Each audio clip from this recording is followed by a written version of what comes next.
बेटा आप लोगों गुड की मॉर्निंग आवाज सर। मुझे नहीं आ रही है। और आई थिंक हेलो। शायद ये इश्यू इस स्टूडियो से ही है। Hello sir. अगर किसी को कुछ डाउट भी है ना तो आप चैट बॉक्स में ही टाइप करके पूछिए। बिकॉज मेरी आवाज आप तक पहुंच रही होगी, आपकी आवाज मेरे तक नहीं आ रही और ये इश्यू स्टूडियो में है। हाँ, अमन ने लिखा है सर आपको हमारी आवाज आ रही है क्या? आपकी नहीं आएगी मुझे आवाज, मेरी आप तक पहुंचेगी। प्रवीण कह रहे हैं कि इश्यू ठीक करा दीजिए। ओके, स्टूडियो चेंज कर लो सर, दूसरे वाले में आती है। आकाश ने लिखा है। एक्चुअली अगर स्टूडियो चेंज करूंगा तो फिर एक इशू ये आएगा कि स्लाइड कटेगी जो ऊपर से, बहुत दिक्कत होती है टाइप करने में प्रवीण। ओके ओके,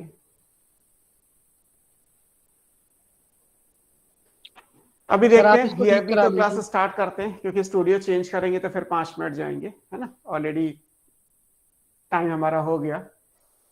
पिछली क्लास में आपने फोटोसिंथेसिस पढ़ा था और फोटोसिंथेसिस में एक हिस्टोरिकल बैकग्राउंड हमने डिस्कस किया था। आकाश कह रहा है स्टूडियो चेंज कर लो। चेंज करने का ऑप्शन बेटा अभी तो है नहीं, है ना? अभी तो इसी स्टूडियो से लेते हैं क्लास, क्योंकि फिर स्लाइड कटेगी तो वो भी दिक्कत होगी। अगर ऊपर से रेज ए हैंड,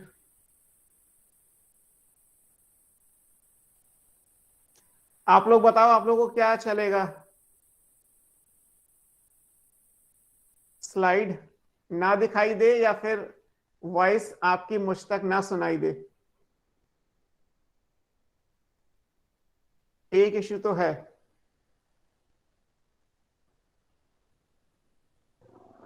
वॉइस में सुनाई दे कर दो सर।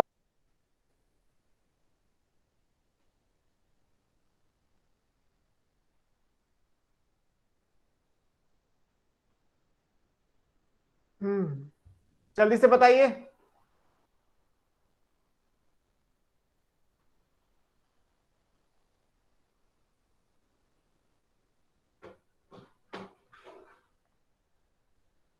किसी को कोई प्रॉब्लम? यार अब तो लगता है सर को मैसेज भी नहीं दिख रहा।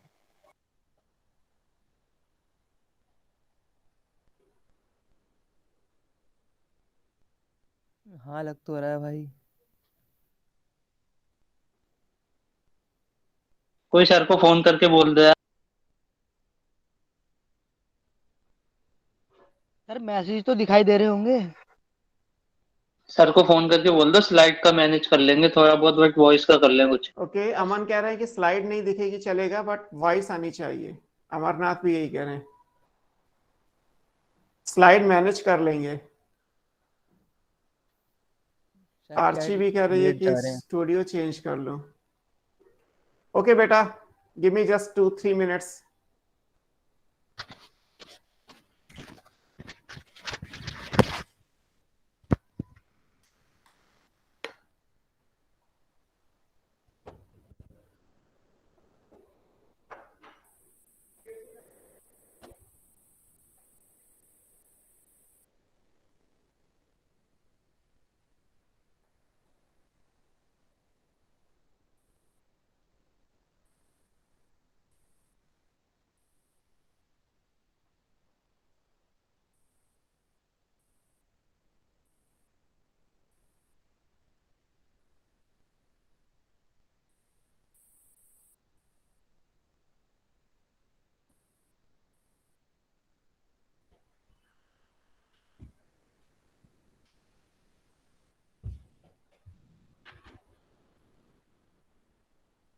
मीटिंग एंड कर रहा हूँ 2-3 मिनट के लिए, फिर से ज्वाइन करते हैं।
हेलो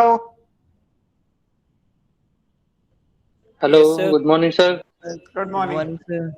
अब आ रही है? मुझे आपकी आवाज तो आ ही रही है अभी। सर, आपकी आ यस रही है। सर, क्लियर है सर। समय भी आ रही है। ठीक है, अभी ये स्क्रीन को भी short good out morning sir. Good morning बेटा, जस्ट अ मिनट।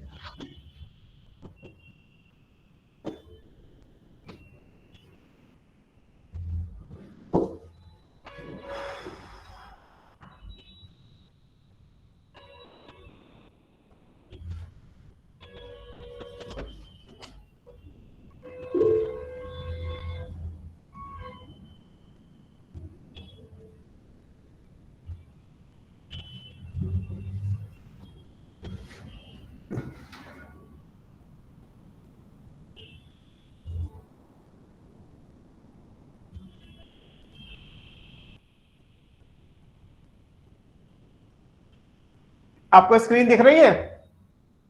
No, नहीं sir. सर, वीडियो ऑफ कर रखी है आपने। No sir. वीडियो तो बेटा ऑन है, कुछ और सेटिंग में गड़बड़ है। वीडियो तो ऑन है। सर दिख नहीं रही Something is लेकिन।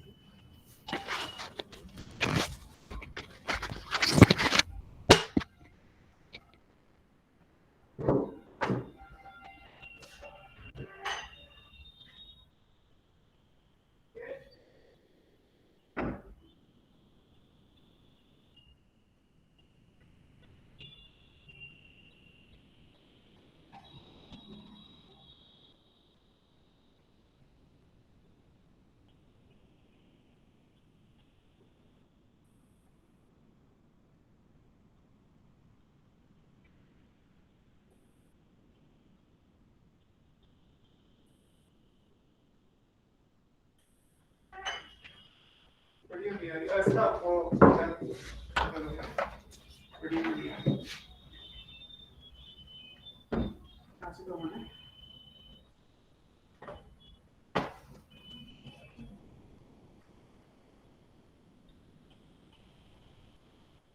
OBS क्या होता है? नीचे पे ये ऑन कैमरा कनेक्ट नहीं है।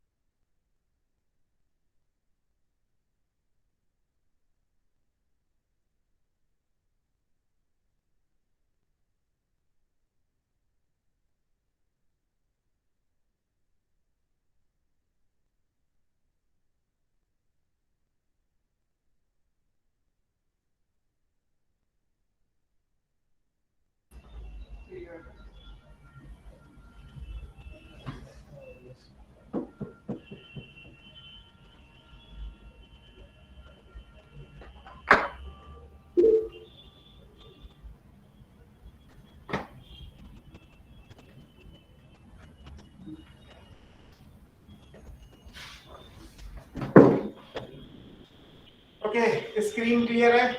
Yes sir. वॉइस क्लियर है Yes, ना? sir. फाइनली। सर बड़े दिनों बाद दिखा, आज तो हैंडसम लग रहे हो। बड़े दिनों के बाद देखा इसलिए लग रहा हूँ या वैसे ही हैंडसम हो? नहीं सर, वैसे भी हैंडसम हो, लेकिन अच्छा, जो कभी कभी दिखते हैं ना, कुछ ज्यादा हैंडसम लगते हैं। सर ये बस सबको मक्खन लगाता है ये। कुछ दिनों में जो आ जाएगा फिर से ऑफलाइन का तरीका, आई होप, और फिर आपको जो है वो रेगुलर हफ्ते में 2 बार देखना शुरू हो जाएंगे। खैर, हमने फोटोसिंथेसिस स्टार्ट कर दिया था, पिछली क्लास में पढ़ लिया था, काफी कुछ पढ़ लिया था फोटोसिंथेसिस में। बोलो। सर आपको एक वो क्वेश्चन भेजा था, नाइट्रोजनेज यूज करके जो रिएक्शन होती है कैटलाइज, उसमें हाँ, तो सिर्फ ठीक है, याद आ गया मुझे। उसमें लिखा तो है उसमें रिएक्शन की 8 इलेक्ट्रॉन 8 प्रोटॉन चाहिए लेफ्ट साइड में, और राइट साइड में 2 अमोनिया और 1 हाइड्रोजन का मॉलिक्यूल बनेगा। उसमें क्या इशू है? एनसीईआरटी का क्वेश्चन तो है। 1 nitrogen 8 proton 8 electron 16 ATP equals to 2 ammonia 1 hydrogen, और उसके अलावा बाकी जो बैलेंस करोगे वो आ जाएगा। सर माइक लगा लीजिए। माइक आवाज अच्छा, ये वाला भी लगाना पड़ेगा। हाँ बताओ, नाइट्रोजन वाले में क्या डाउट है? मेरे हिसाब से एनसीईआरटी का ही क्वेश्चन हुआ, उसमें तो क्लियरली मेंशन ही है ना, अमोनिया और हाइड्रोजन बनेंगे। अभी ठीक है? Yes sir, clear. ठीक है। लेकिन सर जो आपको पिक भेजी थी एक डायग्राम की, वो एनसीईआरटी की, उसमें तो सिर्फ बेटा वो डायग्राम जो है वो एंजाइम सबस्ट्रेट की बाइंडिंग का है, वो पूरी रिएक्शन तो ना है, पूरी रिएक्शन तो जो ऊपर लिखी हुई है वो है। उसी पेज पे एनसीईआरटी में जहां नीचे डायग्राम बना हुआ है राइट साइड में, उसके ऊपर एक केमिस्ट्री की रिएक्शन लिखी हुई है। एक नाइट्रोजन है, 8 प्रोटॉन है, 8 इलेक्ट्रॉन है, और उसके हिसाब 16 एटीपी चाहिए, फिर उसके हिसाब से जो बनेगा वो 2 ammonia, 1 hydrogen, 16 ADP, 16 IP, enzyme nitrogenous. Nitrogen जब नाइट्रोजिनेस से बाइंड करेगा तो वो चीज नीचे डायग्रामेटिकली दिखाया गया, वो मेन रिएक्शन नहीं है। मेन रिएक्शन तो जो ऊपर दी है वो है ना, तो इसलिए 2 अमोनिया सर बनेगा और एक ऑफलाइन कब हाइड्रोजन। स्टार्ट होगा? क्या बेटा? ऑफलाइन कब स्टार्ट होगा? बेटा वो तो दिल्ली की गवर्नमेंट ही जाने, हम तो कुछ कर नहीं सकते शायद उसमें, मैं एटलीस्ट कुछ नहीं कर सकता, मे बी शायद कैल्विन का मैनेजमेंट कुछ कर ले, बट फ्रैंकली स्पीकिंग वो तो दिल्ली की गवर्नमेंट ही डिसाइड करेगी कि कब से करना है। बट मुझे लगता है कि शायद इस हफ्ते नहीं तो अगले हफ्ते स्टार्ट हो जाएगा, मतलब इस वीक में शायद, जब नेक्स्ट वीक की प्लानिंग आती है कि स्कूल खोले जाएं या खोले जाएं। सर स्कूल तो खुल गए, अभी दिल्ली में नहीं खुले हैं। सर नहीं खुल गए, मेरी सिस्टर तो जा रही है। मे भी कुछ वो स्कूलिंग का ज्यादा आइडिया नहीं है, स्कूलिंग में ज्यादा मेरा रहता भी नहीं है, बट ये है कि हाँ कैल्विन हम एक बड़ा इंस्टीट्यूट है तो उसके हिसाब से शायद नहीं खोल सकते, छोटे छोटे इंस्टीट्यूट होते तो खोल भी दिए जाते। तो ये भी है कि गवर्नमेंट की पॉलिसीज के अकॉर्डिंग ही हमें चलना होता है, उसमें तो हम कुछ कर नहीं सकते। हमारे यहाँ तो कंटिन्यू रहे हैं स्कूल। अब स्कूलिंग एक डिफरेंट चीज है ना, स्कूलिंग और कोचिंग दो अलग अलग चीजें हैं, दोनों अलग अलग पैरेलल लाइंस हैं, दोनों एक दूसरे को कभी क्रॉस नहीं करेंगी। बट ये जरूरी है कि हाँ गवर्नमेंट के सर्कुलर के अकॉर्डिंगली हम भी चाह रहे हैं कि ऑफलाइन खुल जाए, बट चाहना और होना दो अलग अलग बातें हैं। सर आपने माइक लगा लिया क्या? आवाज बहुत धीरे आ रही है। धीमे आ रही है? माइक तो लगा रखा है ये मैंने। सर बहुत धीरे धीरे आ रही है। नहीं सर, सही है, सही आ रही है। ऑल क्लियर है सर। मैंने लगा रखी है माइक, सर सही आ रही है, सब बढ़िया। माइक तो लगा रखा है, बस जहाँ तक धीरे की बात है थोड़ा सा अलग हो सकता है, और क्लोज में कर सकता हूँ तो मैं देखता हूँ।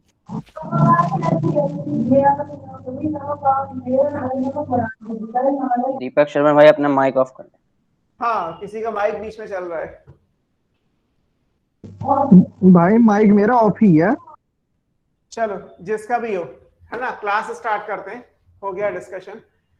फोटोसिंथेसिस में आपने पढ़ा था एक बेसिक आइडिया, मेन जो चीजें चाहिए हमें उसमें कार्बन डाइऑक्साइड एंड वाटर, बिना बैलेंस के अगर हम बात करें, in presence of sunlight and chlorophyll glucose बनेगा, ऑक्सीजन बाई प्रोडक्ट की फॉर्म में निकलेगा, और 6 वाटर के मॉलिक्यूल लास्ट में right hand side of the equation balance भी आएंगे। तो ये याद रखिएगा कि फोटोसिंथेसिस के प्रोडक्ट में क्या क्या आएगा। जैसे मान लीजिए अभी आप नाइट्रोजन मेटाबॉलिज्म के लिए पूछ रहे थे, तो इसी तरीके से फोटोसिंथेसिस के प्रोडक्ट में भी ग्लूकोज आएगा, ऑक्सीजन आएगा और वाटर अगेन आएगा, बिकॉज 6 वाटर मॉलिक्यूल आपको बैलेंस मिलेंगे।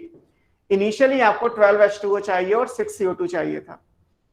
हम क्या जानते थे इसके बारे में, हमने ये डिस्कस किया था कि मॉल का हाफ लीफ एक्सपेरिमेंट जो प्रूव करता है कि कार्बन डाइऑक्साइड एसेंशियल है, और ब्लैक पेपर को यूज करते हुए जो हाफ लीफ एक्सपेरिमेंट था वो प्रूव करता है कि लाइट फोटोसिंथेसिस के लिए एसेंशियल है। फिर एक हिस्टोरिकल बैकग्राउंड था जिसमें सबसे पहले प्रिस्टले का एक्सपेरिमेंट था, जिन्होंने कहा कि प्लांट एयर को प्यूरिफाई करते हैं, यानी वो कार्बन डाइऑक्साइड को ऑक्सीजन में चेंज करते हैं। आइंगनहॉस ने कहा कि ये केवल तभी पॉसिबल है जब लाइट की प्रेजेंस होगी। जेवी सैक ने कहा कि जब ऐसा होता है तो प्लांट ग्रो करते हैं and there is accumulation of starch. ऐसा होने के लिए कुछ स्पेशलाइज बॉडी या कुछ स्पेशलाइज पिगमेंट होता होगा जो ये काम करता होगा। और फिर टी.डब्ल्यू. एंगलमैन का एक रिमार्केबल एक्सपेरिमेंट आया जहां लाइट को फ्रैक्शंस में करके मोनोक्रोमेटिक लाइट बनाया गया, और फिर Cladophora which is a filamentous green alga, उसको यूज करते हुए ये देखा गया कि number of bacterial colony, aerobic bacterial colony is directly proportional to the wavelength of light given. तो ऐसा करके कंक्लूड किया गया कि रेड कलर की लाइट में मैक्सिमम फोटोसिंथेसिस है, फॉलोड बाय ब्लू, है ना, और मिनिमम आप कह सकते हैं कि ग्रीन में है। वैन नील का एक्सपेरिमेंट था जहां पे ये था कि ऑक्सीजन जो रिलीज होती है वो वाटर की स्प्लिटिंग से होती है। ऐसा करने के लिए उन्होंने ग्रीन सल्फर और पर्पल सल्फर बैक्टीरिया को यूज किया। 5 एनसीईआरटी के थे, उसके अलावा रूमन एंड कामन मैंने पढ़ाया था जिन्होंने ये कंफर्म कर दिया रेडियो आइसोटोप को यूज करके कि वैन नील ने जो कहा वही होता है, यानी ऑक्सीजन वाटर की स्प्लिटिंग से ही रिलीज होती है। फिर आपने कुछ सीरीज ऑफ एक्सपेरिमेंट और पढ़े थे जिनमें वार्बर्ग का इफेक्ट था, रेड ड्रॉप और एमरसन का एनहांसमेंट इफेक्ट था, ब्लैकमैन और हिल्स के, रॉबर्ट हिल के बारे में पढ़ा था, है ना, और आगे फिर जो साइंटिस्ट आएंगे वो आएंगे। Then we have discussed the structure of chloroplast, which is photosynthetic structure या apparatus।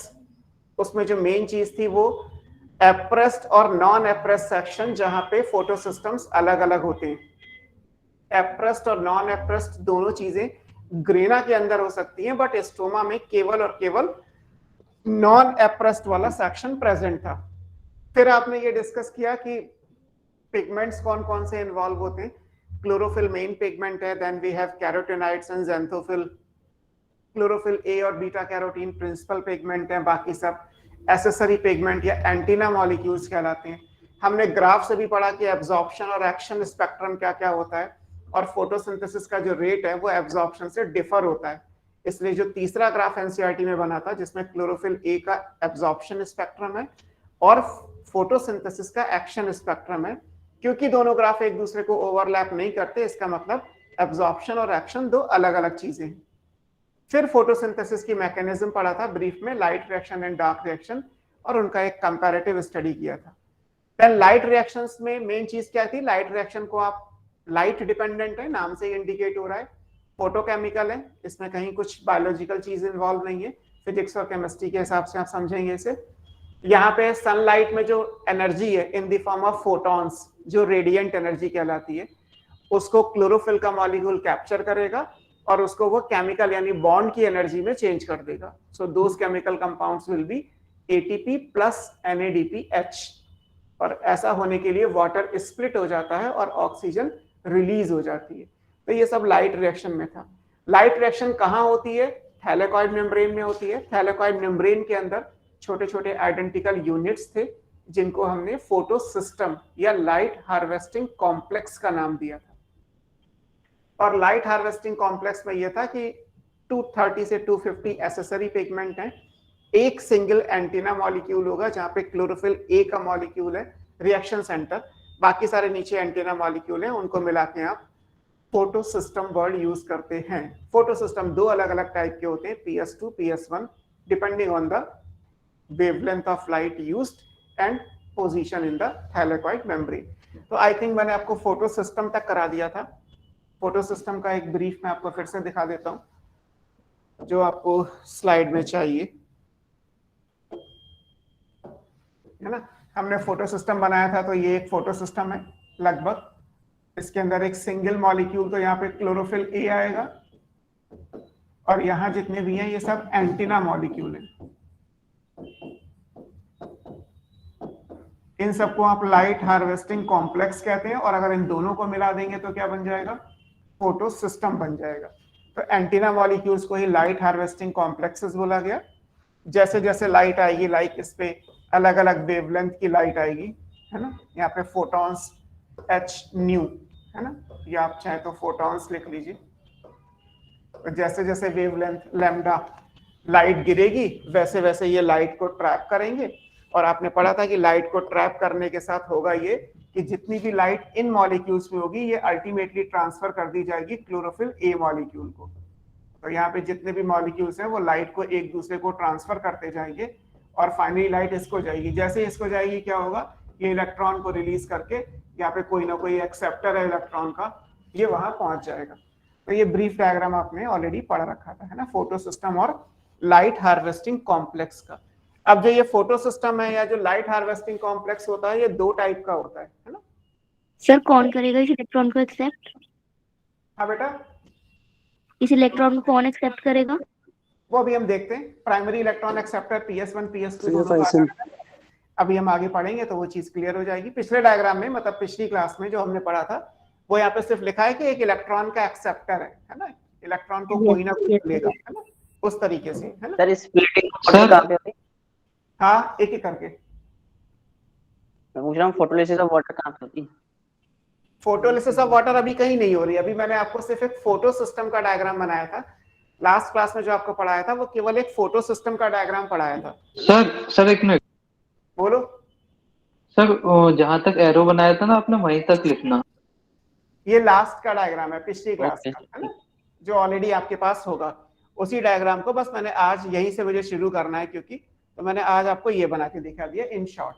अभी यहाँ पे कोई ओके, सर। बात नहीं हुई है, कोई यहाँ पे इलेक्ट्रॉन एक्सेप्टर हम डिस्कस नहीं कर रहे हैं। हमने सिर्फ फोटो सिस्टम और लाइट हार्वेस्टिंग कॉम्प्लेक्स को रिवाइज किया, क्योंकि इसी को लेके आगे आपको अभी पढ़ना है। बोलो। सर जहां तक एरो बना वहीं तक लिखना, वहां तक विजिबल। अच्छा, ठीक है, तो वो कोई इशू नहीं है, एरो के ऊपर आप छोड़ दीजिए। आप जितना है अभी इस चीज को याद रखिए। फोटो सिस्टम दो अलग अलग टाइप के होते हैं, वो हमें देखने हैं कौन कौन से टाइप होते हैं। तो आप फोटो सिस्टम यहाँ पे दो हैं। अगर ये लैम्डा आपका जो है वो 400 से 680 नैनोमीटर तक का है, तो ये कहलाता है PS2, फोटो सिस्टम 2 या लाइट हार्वेस्टिंग 2, है ना। और अगर ये लैम्डा यानी जो वेवलेंथ है वो 680 से लेके 700 नैनोमीटर तक है, तो ये कहलाएगा PS1, फोटो सिस्टम 1 कहलाएगा। यानी कि यहाँ पे कितनी वेवलेंथ की लाइट दोगे इस बेस पे ये अलग अलग है, PS1, PS2। डिस्कवरी पहले उस वाले की हुई थी, इसलिए वो PS1 है। आप ये कहें कि सर वेवलेंथ तो 400 से शुरू हो रही है, तो इस वाले को PS1 क्यों नहीं बोला गया? क्योंकि डिस्कवर पहले वो किया गया था, तो PS1 वॉज डिस्कवर्ड फर्स्ट।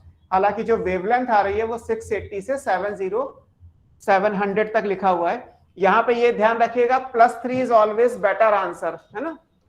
कहीं पे 680 लिखा हुआ है, कहीं पे 683 लिखा हुआ है, तो राइट आंसर क्या होगा? 683 होगा। ऐसे ही अगर 700 लिखा हुआ है और यहाँ पे 703 लिखा हुआ है, तो राइट आंसर आपका क्या होगा? 703 होगा। तो ये याद रखिएगा, +3 वाली जो वेवलेंथ की वैल्यू है वो करेक्ट आंसर है। हालांकि सिंप्लिसिटी के लिए आप 3 हटा के लिखते हो तो 680 और 700 आता है। जैसे जस्ट लाइक फिजिक्स में आप 9.8 मीटर पर सेकंड लिखते हो, फिर मोस्ट ऑफ द कैलकुलेशन में 10 रख के भी कैलकुलेट कर लेते हो। तो एग्जैक्ट तो 9.8 ही है, बस आप 10 मान के कैलकुलेशन कर लेते हैं। ऐसे यहाँ भी राउंड फिगर करने के लिए 700 और 680 दिया गया है, लेकिन हमेशा जहां दोनों ऑप्शन दे रखे हो वहां पे राइट आंसर क्या आएगा? 683 और 703। ठीक है, तो ये अपने आप याद रखिएगा। बाकी PS2 की लोकेशन क्या है? PS2 थैलेकॉइड मेम्ब्रेन में कहां प्रेजेंट होता है? PS2 केवल होता है एप्रेस्ड रीजन में। और आपको याद होगा कि एप्रेस्ड सेक्शन कहां प्रेजेंट था? ग्रेना के सेक्शन में प्रेजेंट था। तो इसकी लोकेशन कहां पे होगी? This is present in appressed region of granal thylakoid. Yes sir. ये ग्रेना के थैलेकॉइड में होगा, और एप्रेस्ड क्योंकि वहीं था, है ना। यानी स्ट्रोमा के थैलेकॉइड में PS2 नहीं होता, है ना। PS1 कहां पे प्रेजेंट होगा? ये होगा इन नॉन एप्रेस्ड रीजन। अब नॉन एप्रेस्ड रीजन दोनों जगह हैं, of granal as well as stromal thylakoid. क्योंकि नॉन एप्रेस दोनों जगह होता है, वो ग्रेना में भी होता है और वो स्ट्रोमा में भी होता है। तो इसलिए आपको ये चीजें ध्यान रखनी है ना। PS1 PS2 की लोकेशन अलग अलग है।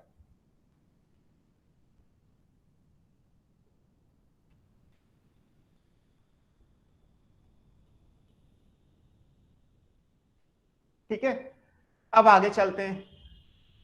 ये तो हो गया हमारा, उसी कॉन्सेप्ट को पूरा किया हमने जहां पे आपकी बुक में दिया है what is light reaction, photo system क्या होता है, या लाइट हार्वेस्टिंग कॉम्प्लेक्स क्या होता है। वो दो टाइप के होते हैं, PS1 PS2 या LHC1 LHC2। तो उनके मीनिंग आप यहाँ से लिखोगे। उनके मीनिंग इस बेस पे हैं कि वो कितनी वेवलेंथ की लाइट को एब्जॉर्ब करते हैं, लैम्डा की वैल्यू कितनी है। अगर 400 से 680 या 83 है तो वो PS2 होगा, और 683 से 703 है या 680 से 700 है तो वो PS1 होगा, है ना। तो PS1 PS2 प्रेजेंट दोनों ही है, इसलिए जब क्लोरोप्लास्ट पे पूरी वेवलेंथ आएगी 400 से लेके 700 तक, तो दोनों एक साथ वर्क करेंगे और एक साथ लाइट रिएक्शन को कंप्लीट करते हैं।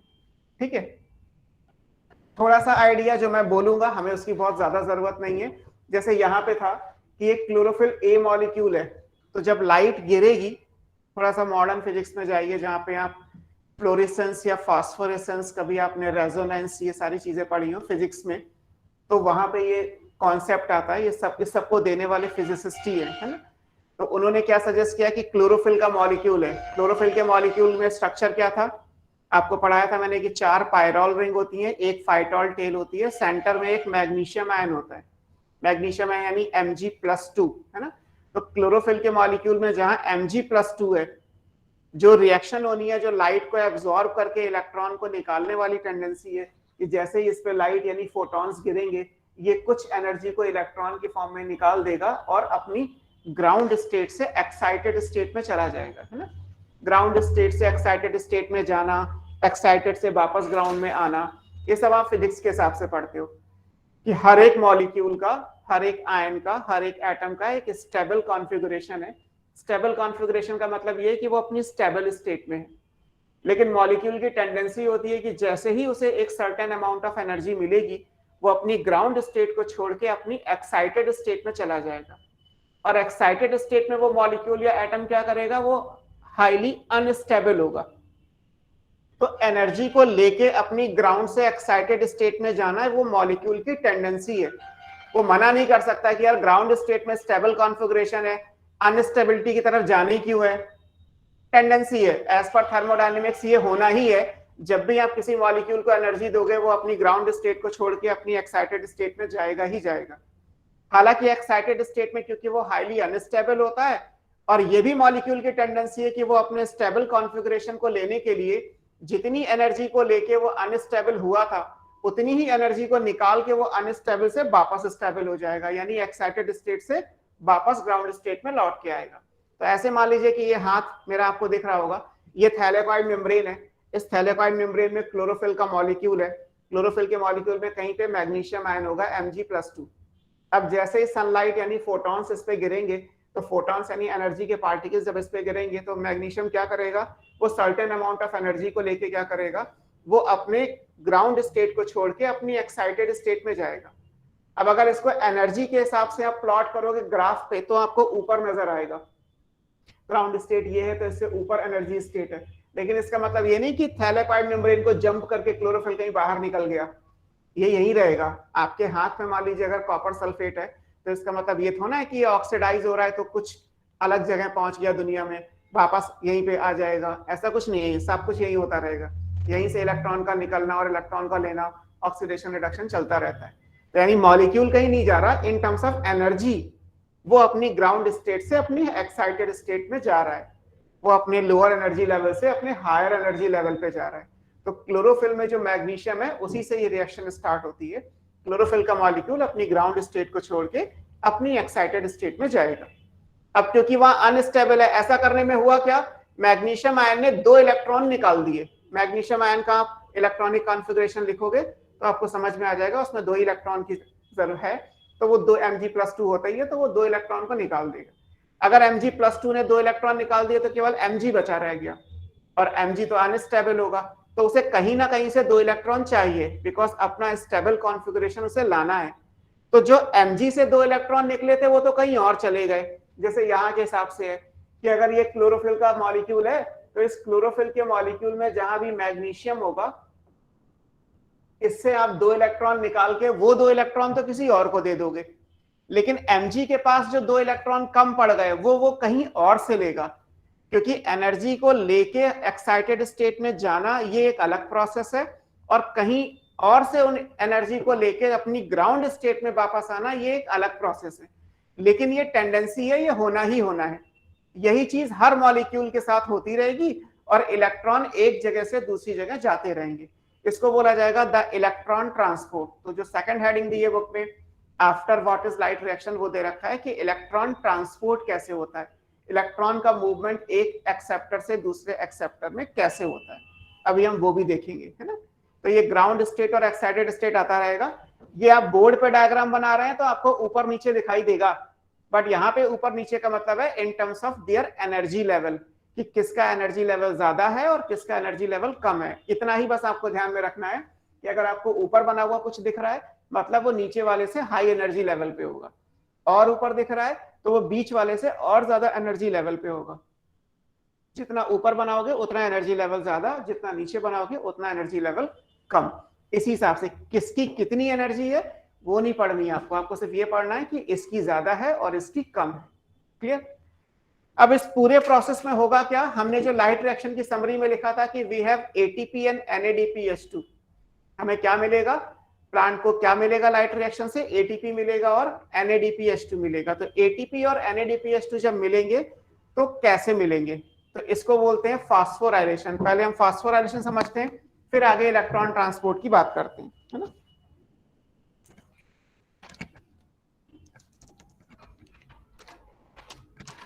ठीक है, अब आप देखिए एक टर्म हमें पढ़ना है, दैट इज फास्फोराइलेशन। पहले इसको समझ लीजिए, फास्फोराइलेशन क्या होता है। अगर हम केमिस्ट्री के हिसाब से बात करें तो फास्फोराइलेशन का मतलब होता है किसी चीज के साथ फॉस्फेट को ऐड करना।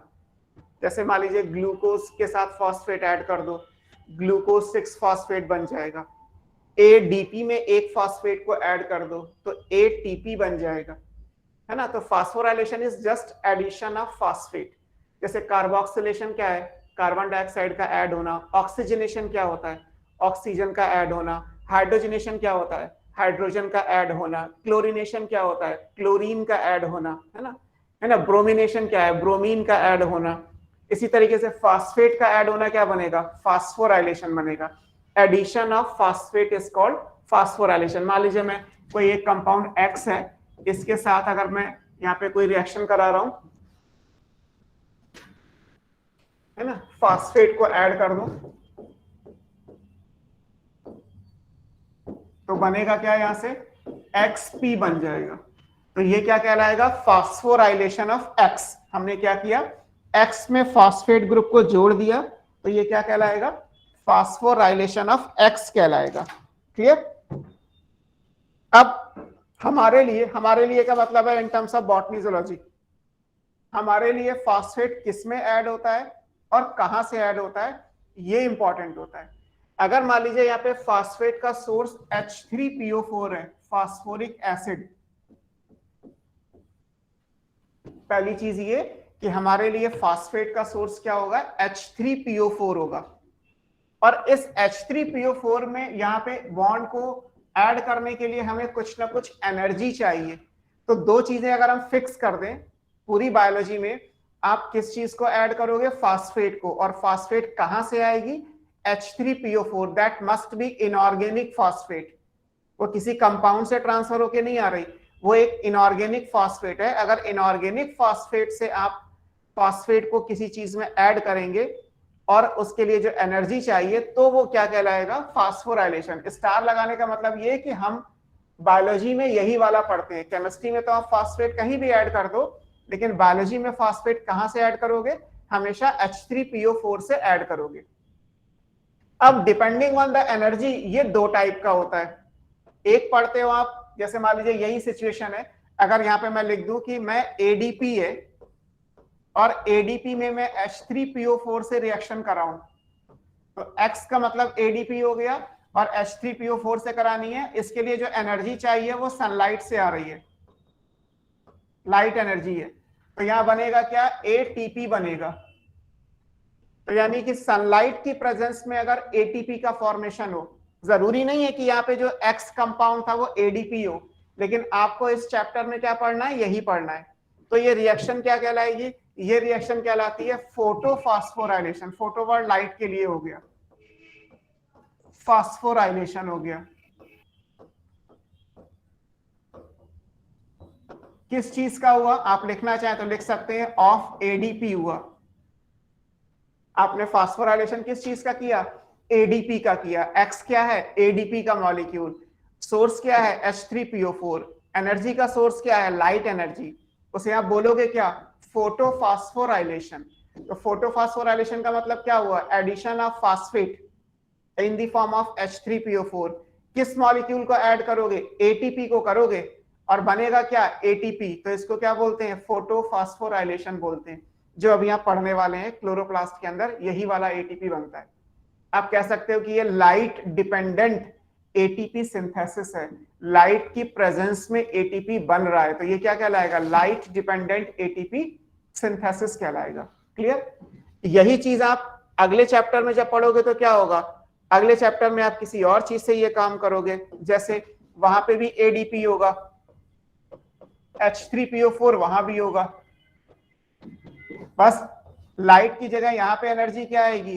केमिकल एनर्जी आएगी, रिडॉक्स एनर्जी आएगी, ऑक्सीडेशन रिडक्शन की, और बनेगा यहां पे भी क्या? एटीपी। सेम, केवल एनर्जी का सोर्स बदलेगा। फिर ये क्या कहलाएगा? ये कहलाएगा ऑक्सीडेटिव फास्फोराइलेशन।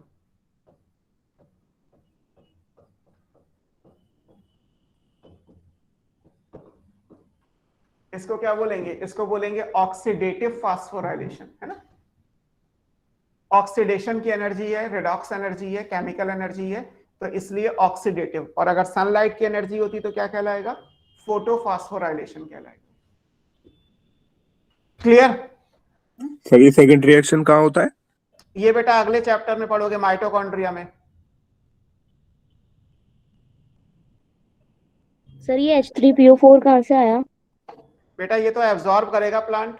जैसे आप फॉस्फेट का कोई सॉल्ट दोगे, आप मान लीजिए प्लांट को फर्टिलाइजर दोगे एज पर मिनरल न्यूट्रिशन, जैसे हम पढ़ते हैं कि NPK फर्टिलाइजर दिए जाते हैं, तो लाइक आपने कैल्शियम फॉस्फेट दिया, अमोनियम फॉस्फेट दिया प्लांट को, तो वो जो फर्टिलाइजर में फॉस्फेट था वो प्लांट में गया और फिर प्लांट में इस फॉर्मेट में।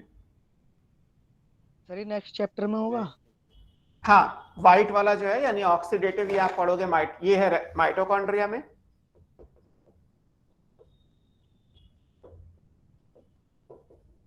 और ये क्लोरोप्लास्ट में।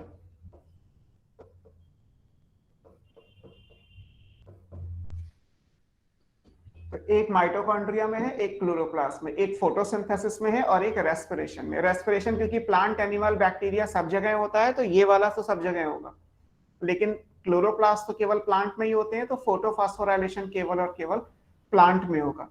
फोटोफॉस्फोराइलेशन से भी एटीपी बनता है, बट इन प्लांट्स ओनली।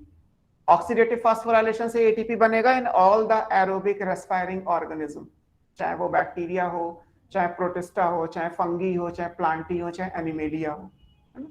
क्योंकि माइटोकॉन्ड्रिया तो सब जगह प्रेजेंट है, प्लास्टिड सब जगह नहीं है ना। अब एक तीसरा तरीका भी है। तीसरा तरीका क्या है?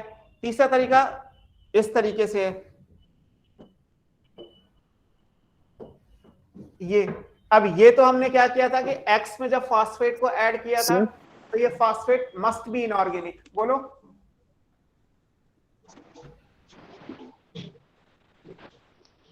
यस। सर मैं कह रहा था ये फोटोफॉस्फोराइलेशन जो होता है सर, ये जिन प्लांट्स में और किसी भी ऑर्गेनिज्म में फोटोसिंथेसिस हो रही है तो सब में होगा ना? हाँ, सब में होगा, जो भी फोटोसिंथेसिस करेंगे सब में होगा sir, including all plants, cyanobacteria, सब में? सब में जो भी फोटोसिंथेटिक ऑर्गेनिज्म है, चाहे वो बैक्टीरिया हो, चाहे प्लांट हो, चाहे प्रोटिस्टा हो, है ना। थर्ड क्या है हमारे पास? यहां पे हमने लिखा कि जो फॉस्फेट का सोर्स है दैट मस्ट बी इनऑर्गेनिक। अगर मान लीजिए phosphate as a group transfer reaction हो रही हो, जैसे ऑर्गेनिक केमिस्ट्री में आप जहाँ पे रिएक्शन मैकेनिज्म पढ़ते हैं, वहां पे आपने ग्रुप ट्रांसफर रिएक्शन पढ़ी होंगी कि दो मॉलिक्यूल जो आपस में रिएक्ट कर रहे हैं उनमें एक का ग्रुप दूसरे को ट्रांसफर कर दिया जाए, तो ग्रुप ट्रांसफर मैकेनिज्म से भी फॉस्फेट ऐड हो सकता है। फॉर एग्जांपल जैसे यहाँ पे लिखा है, yes sir, displacement reaction. Displacement बोल लो, वो केमिस्ट्री का टर्म है।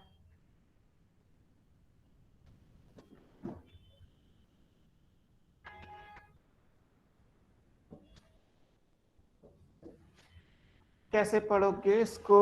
एक स्लाइड ऐड करते हैं।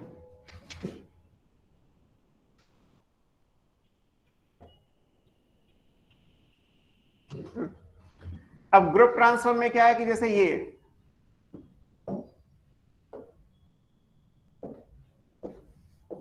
एक के पास P है ऑलरेडी, इसकी रिएक्शन आप B से करा रहे हो। अगर A अपना फॉस्फेट B को दे दे तो क्या बनेगा, A और BP, ये बनेगा, है ना। ये डिस्प्लेसमेंट है, displacement of phosphate group from A to B। तो A के पास फॉस्फेट ऑलरेडी था, A ने अपनी फॉस्फेट B को दे दी, तो अब क्या हुआ, B का तो हो गया फास्फोराइलेशन और A का क्या हुआ, डीफॉस्फोराइलेशन। A से फॉस्फेट निकली तो डीफॉस्फोराइलेशन ऑफ A और B में जाके जुड़ गई तो B का हो गया फास्फोराइलेशन। आप इधर से भी कर सकते थे, अगर मान लीजिए B अपनी फॉस्फेट A को दे दे तो ये बन जाएगा, दोनों तरफ से हो सकती है ना। अगर B अपनी फॉस्फेट A को दे दे तो आप राइट से लेफ्ट में आ जाओगे, AP और B बन जाएगा। और अगर A अपनी फॉस्फेट B को दे दे तो आप लेफ्ट से राइट में जाइए तो A और BP बन जाएगा। यहाँ पे एक मॉलिक्यूल अगर फास्फोराइलेट हो रहा है तो उसके लिए दूसरा डीफॉस्फोराइलेट होगा ही होगा, जबकि पीछे वाली स्लाइड में कहीं पे डीफॉस्फोराइलेशन नहीं था। तो ये भी चीज होती है। जैसे मान लीजिए यहाँ पे अगर मैं इसको एग्जाम्पल के तौर पे लिखूं तो आप इसको ऐसे लिख सकते हो कि मान लेते हैं कि यहाँ पे क्या है, ATP है फॉर एग्जाम्पल, इसकी रिएक्शन अगर आप ग्लूकोज से कराओ तो क्या बन जाएगा, ATP अपना एक फॉस्फेट अगर ग्लूकोज को दे दे तो क्या बन गया, ग्लूकोज फॉस्फेट बन गया और बचा क्या रह गया, ADP। तो यहाँ पे ग्लूकोज का फास्फोराइलेशन हुआ but not from inorganic phosphate. यहाँ पे ग्लूकोज का फास्फोराइलेशन किसने किया, ATP ने किया। आप रिवर्स भी कर सकते हो, अगर आप इधर से करोगे कि ग्लूकोज अपनी फॉस्फेट ADP को दे दे तो क्या बन जाएगा, ग्लूकोज और ATP बन जाएगा। यानी इससे ATP बन भी सकता है और ATP नहीं भी बन सकता है। ATP से ADP और ADP से ATP दोनों बन सकते हैं बाय दिस मैकेनिज्म, है ना। इन्हें क्या बोलते हैं, इसे बोलते हैं सबस्ट्रेट लेवल फास्फोराइलेशन।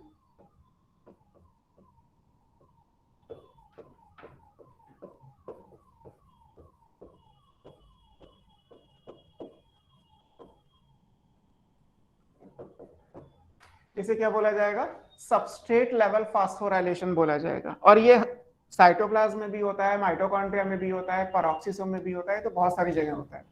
इसके लिए कोई ऐसा स्पेसिफिकेशन नहीं है कि ये इसी जगह पे होगा, है ना। सर ATP वाली रिएक्शन दोबारा बताना। बेटा ATP के पास एक फॉस्फेट 3 है वैसे तो, आप एक निकाल के ग्लूकोज को दे दो तो एक फॉस्फेट अगर आप यहां से निकालोगे तो ATP का डीफॉस्फोराइलेशन हुआ, जो फॉस्फेट निकली वो ग्लूकोज ने ले ली, तो यहां बन गया ग्लूकोज फॉस्फेट और बचा रह गया ADP। आप उल्टा लिखना चाहो उल्टा लिख लो, उधर से लिख लो। सर सबस्ट्रेट लेवल मतलब, ये दोनों ही सबस्ट्रेट है ना रिएक्शन में, तो यहाँ जो फास्फोराइलेशन हो रहा है वो सबस्ट्रेट से हो रहा है। यहाँ पे ये भी सबस्ट्रेट है, ये भी सबस्ट्रेट है। एक सबस्ट्रेट अपना ग्रुप किसी दूसरे सबस्ट्रेट को दे रहा है रिएक्शन में, कहीं बाहर से कुछ नहीं हो रहा। दो सबस्ट्रेट के बीच में फास्फोराइलेशन हुआ, एक का डीफॉस्फोराइलेशन से दूसरे का फास्फोराइलेशन हुआ, तो इसीलिए इसको सबस्ट्रेट लेवल बोला गया। और यहाँ लाइट एनर्जी या ऑक्सीडेटिव एनर्जी की कोई जरूरत नहीं है, यहाँ ना सनलाइट चाहिए ना यहाँ पे रेडॉक्स एनर्जी चाहिए, जैसा फोटोफॉस्फोराइलेशन या ऑक्सीडेटिव में होता है। वहां एनर्जी चाहिए बिकॉज वहां पे इनऑर्गेनिक फॉस्फेट जो है वो जुड़ेगा, वहां कहीं से निकलेगा नहीं फॉस्फेट से, यहां से निकलेगा और फिर दूसरे मॉलिक्यूल में जाके जुड़ जाएगा।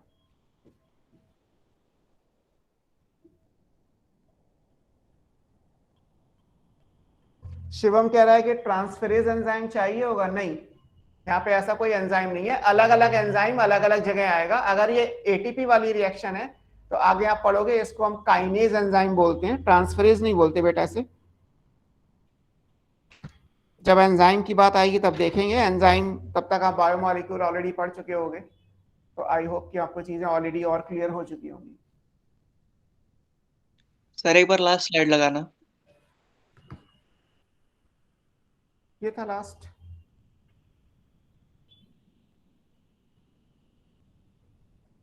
यस सर हो गया।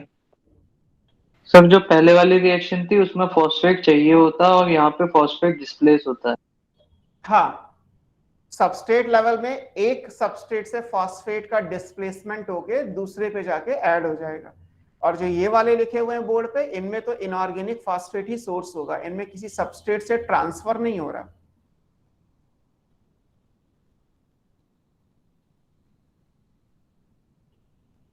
ठीक है, अब हम अपने टॉपिक पे वापस आते हैं। हमारा था, हमें यहाँ प्लांट में क्या पढ़ना है, प्लांट में हमें पढ़ना है फोटोफॉस्फोराइलेशन, है ना। अब ये जो फोटोफॉस्फोराइलेशन है ये दो तरीके से होता है, इसको बोलते हैं इलेक्ट्रॉन ट्रांसपोर्ट, है ना। तो ये इलेक्ट्रॉन ट्रांसपोर्ट क्या है, हम इस पे आते हैं। एक मिनट दो मुझे जरा।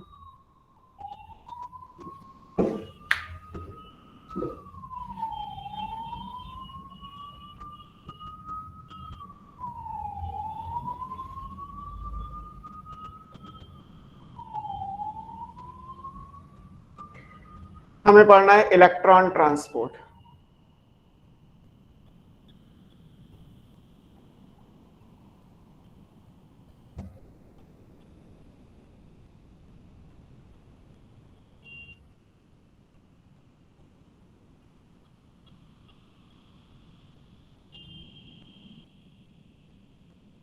सर आज खत्म हो जाएगा चैप्टर? खत्म करने की कोशिश कर सकते हैं बेटा।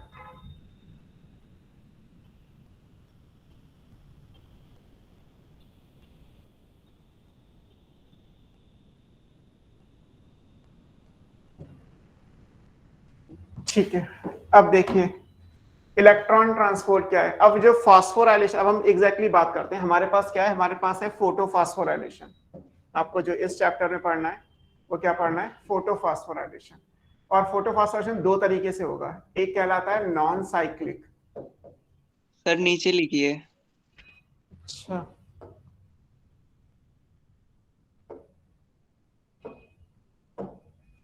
नीचे लिखना है।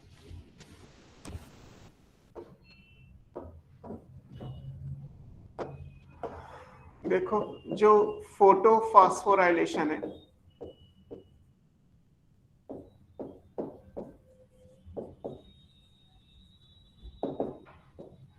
ये दो तरीके से होगा प्लांट में।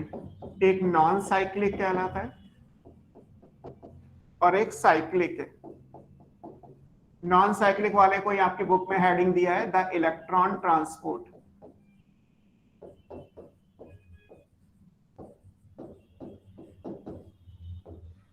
इसको बोलते हैं द इलेक्ट्रॉन ट्रांसपोर्ट। और नॉन साइक्लिक वाले में ही आपको फोटोलिसिस ऑफ वाटर पढ़ाया जाएगा, है ना। This involve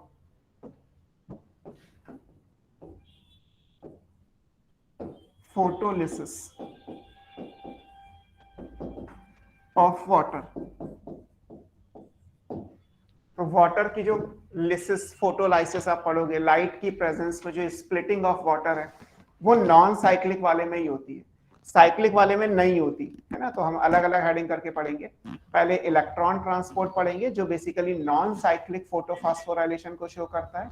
then we have cyclic photophosphorylation, और साइक्लिक की हेडिंग बुक में साइक्लिक की फॉर्म में ही दी हुई है। इसके बाद आप पढ़ोगे केमी ऑस्मोटिक हाइपोथेसिस, तब जाके आपका लाइट रिएक्शन कंप्लीट होगा। लाइट रिएक्शन में 4-5 हेडिंग दी हुई है। पहला था व्हाट इज लाइट रिएक्शन, जिसमें आपने कॉन्सेप्ट ऑफ फोटो सिस्टम पढ़ा कि फोटो सिस्टम या लाइट हार्वेस्टिंग कॉम्प्लेक्स क्या है। फिर मैंने आपको अभी फॉस्फोराइलेशन अलग अलग टाइप के समझाए जो जरूरी है।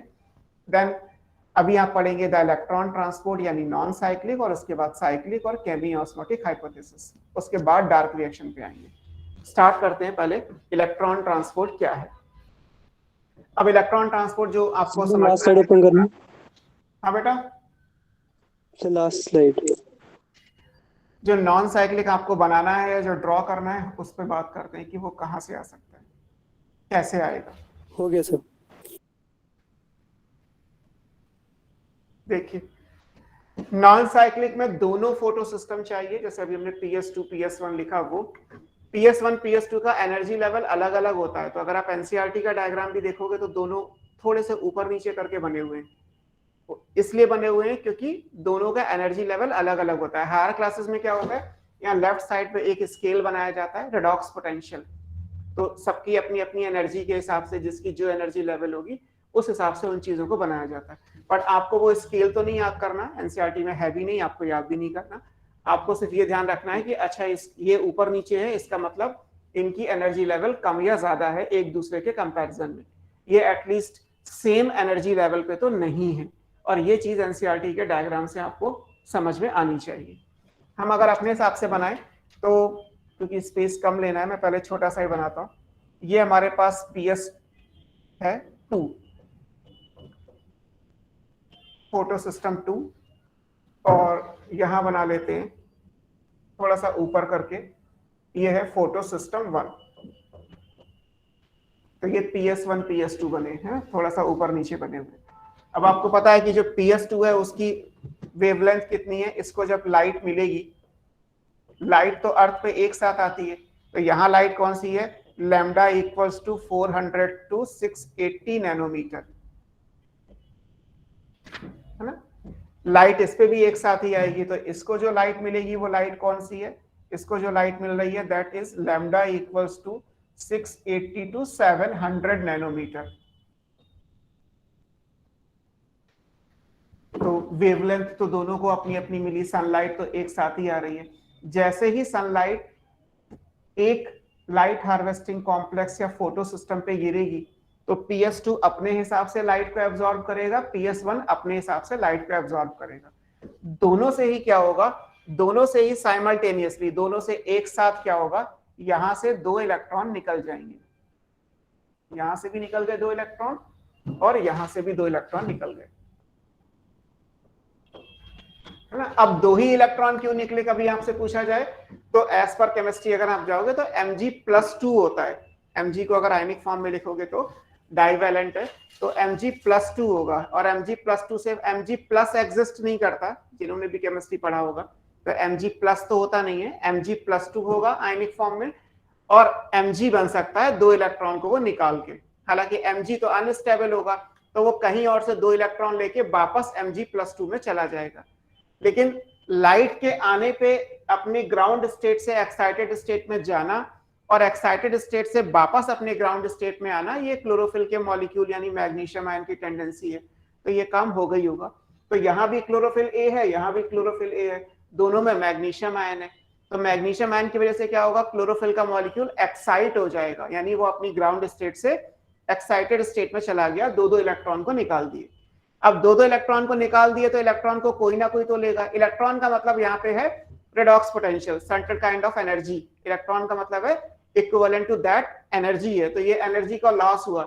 अब एनर्जी आपने पढ़ा है कि एनर्जी कोई गायब तो हो नहीं सकती, अगर एक ने निकाली है तो कोई दूसरा लेगा भी उस एनर्जी को। तो यहाँ पे भी कोई ना कोई इलेक्ट्रॉन का एक्सेप्टर होगा, यहाँ भी इलेक्ट्रॉन का एक्सेप्टर होगा। एक तो ये बात आएगी। दूसरी चीज, अगर क्लोरोफिल का मॉलिक्यूल इलेक्ट्रॉन को निकाल के अपनी एक्साइटेड स्टेट में चला गया तो अनस्टेबल है, ग्राउंड स्टेट में आने के लिए उसे 2 इलेक्ट्रॉन कहीं और से चाहिए, तो वो 2 इलेक्ट्रॉन कहां से लेगा, इसके तो इलेक्ट्रॉन निकल गए और ये इलेक्ट्रॉन तो कहीं आगे चले गए, इसको तो किसी और ने ले लिया। अब इसके पास जो 2 इलेक्ट्रॉन की डेफिशिएंसी है वो कैसे फुलफिल होगी, या इसके पास जो 2 इलेक्ट्रॉन कम पड़ रहे हैं वो कैसे आएंगे, तो वो 2 इलेक्ट्रॉन ये कहीं और से लेंगे, कहां से लेंगे वो इंपॉर्टेंट है। तो एक तो ये चीज आएगी, और एक इलेक्ट्रॉन की डेफिशिएंसी पूरी कैसे की जाएगी वो।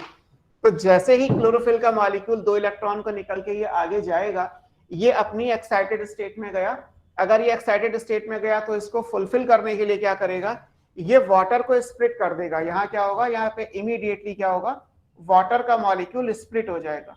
अगर वाटर स्प्लिट होगा तो क्या बनेगा, 2 प्रोटॉन बनेंगे प्लस हाफ ऑक्सीजन बनेगी, जो गैस है डिफ्यूज करके बाहर आ गई, और जो 2 इलेक्ट्रॉन यहां से निकले, ये 2 इलेक्ट्रॉन चले गए क्लोरोफिल के पास यानी मैग्नीशियम आयन के पास। तो 2 इलेक्ट्रॉन जो है वो कहां गए, वो तो चले गए मैग्नीशियम, यानी जो क्लोरोफिल का मॉलिक्यूल था वो वापस अपनी स्टेबल स्टेट में आ गया। लेकिन क्लोरोफिल से जो 2 इलेक्ट्रॉन निकले हैं वो कोई और लेगा। अब ये कौन लेगा उस पर बात करते हैं। यहाँ पे क्या है, इलेक्ट्रॉन, अभी मैं डिनोशंस में लिख दे रहा हूं, यहाँ पे PHEO लिखा हुआ है, फियोफाइटिन आएगा इलेक्ट्रॉन का एक्सेप्टर। फिर यहां से आप लिखोगे तो ये PQ आएगा, फिर ये यहाँ पे आएगा साइटोक्रोम B6, यहाँ आएगा साइटोक्रोम F। साइटोक्रोम से पहले क्यूनोन भी तो आएगा। क्यूनोन आपकी बुक में दिया नहीं है, एक्चुअली आप लिखना चाहो लिख लो। ओके सर, ये लो, जो जो आपकी बुक, फियोफाइटिन भी आपकी बुक में नहीं है लेकिन एक क्वेश्चन में था तो इसलिए मैंने करा दिया। ये Q आएगा, फिर यहाँ पे साइटोक्रोम B6 आएगा, साइटोक्रोम F आएगा और प्लास्टोसाइनिन आएगा। ये आएंगे सर, पहले नहीं आता PQ से। नहीं, पी क्यू पहले आएगा। हाँ पी क्यू पहले आएगा, ओके क्यू सर। पहले आता है ना सर? सर क्यू पहले आता है सर। प्लास्टोक्यूनोन और क्यूनोन का एनर्जी लेवल एक ही है बेटा। सर हमने नहीं सर ऐसा होता है ना, पहले पढ़ा है। फियोफाइटिन प्राइमरी फिर एक्शन करे अलोंग हाँ विद तो वो सर के साथ। फिर उसके बाद प्लास्टोक्यूनोन दिया होगा, या तो एज पर एनसीईआरटी जाओगे तो क्यू छोड़ दो, और एज पर हायर क्लास जाओगे तो यही आएगा जो बना हुआ है। अच्छा दो चीजें होती हैं, या तो आप एनसीईआरटी के हिसाब से, नीट के हिसाब से पढ़ लो तो क्यू छोड़ दो, क्यू दिया नहीं है एनसीईआरटी में। इवन फियोफाइटिन भी एनसीईआरटी ने अलग से नहीं लिखा हुआ है, प्लास्टोक्यूनोन जरूर बताया उन्होंने, है ना। और साइटोक्रोम B6F लिखा हुआ है एक साथ। अब उसमें B6 पहले आएगा, F बाद में आएगा, फिर प्लास्टोसाइनिन आएगा, और फिर वापस, है ना, PC। ये इलेक्ट्रॉन ऐसे मूव करेंगे, मतलब इनको लिखोगे तो ये एरो ऐसे बनेंगे ये। सर आप अपने अकॉर्डिंग करा दो ना, जो नेसेसरी हो। तो फिर बीच में मत बोलना, अब तो जैसे मैंने बनाया वो लिख लो आप। अब फिर जब करूंगा तो और टाइम लगेगा। सभी में 2 इलेक्ट्रॉन आएंगे।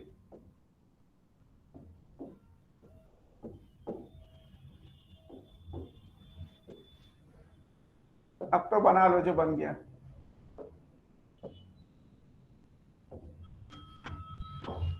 ये इस तरीके से आएगा, यानी कि इसके पास जो इलेक्ट्रॉन की डेफिशिएंसी थी वो कहां से पूरी की गई? प्लास्टोसाइनिन से। और इसके पास जो इलेक्ट्रॉन की डेफिशिएंसी थी वो कहां से पूरी की गई? वाटर की स्प्लिटिंग से। वाटर की स्प्लिटिंग करने के लिए यहाँ पे एक कॉम्प्लेक्स चाहिए होता है, इसको हम बोलते हैं, ये पूरा जो ब्लू कलर, ये जो रिएक्शन है,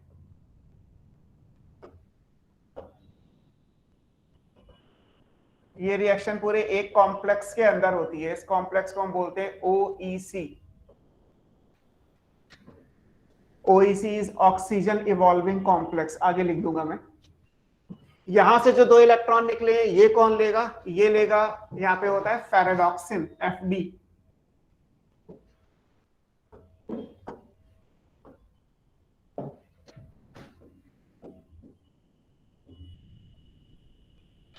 यहाँ पे FD का मॉलिक्यूल है, और ये FD का मॉलिक्यूल है, तो अब ये होगा क्या? FD के पास भी यहाँ पे 2 इलेक्ट्रॉन होंगे।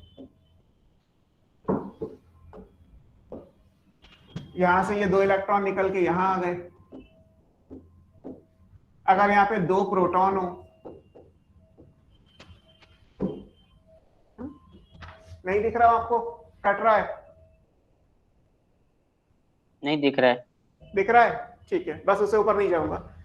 ये 2 प्रोटॉन है, और अगर यहाँ पे NADP का मॉलिक्यूल हो, तो ये 2 प्रोटॉन है, NADP है, 2 इलेक्ट्रॉन है, यहाँ पे बनेगा क्या? यहाँ पे बन जाएगा NADPH2। यहाँ पे एक एंजाइम E चाहिए, E भी लिख दूंगा कि E का नाम क्या है ना। अगर E होगा तो यहाँ पे NADPH2 बन जाएगा। पैराडॉक्सिन का बगल में भी दिख रहा ये पूरा है। अब रही बात इसकी कि NADPH2 तो वहां बन गया, ATP कहाँ बनेगा? ATP बनता है साइटोक्रोम B6 और F के बीच में। तो अभी मैं डॉटेड लाइन से बना रहा हूं। क्यों डॉटेड लाइन से बना रहा हूं वो बाद में देखेंगे, लेकिन बनेगा यहीं पे। तो यहाँ पे ADP और इनऑर्गेनिक फास्फेट, PI लिखा है या IP लिखा है वो मैटर नहीं करता, ये कंबाइन करेंगे।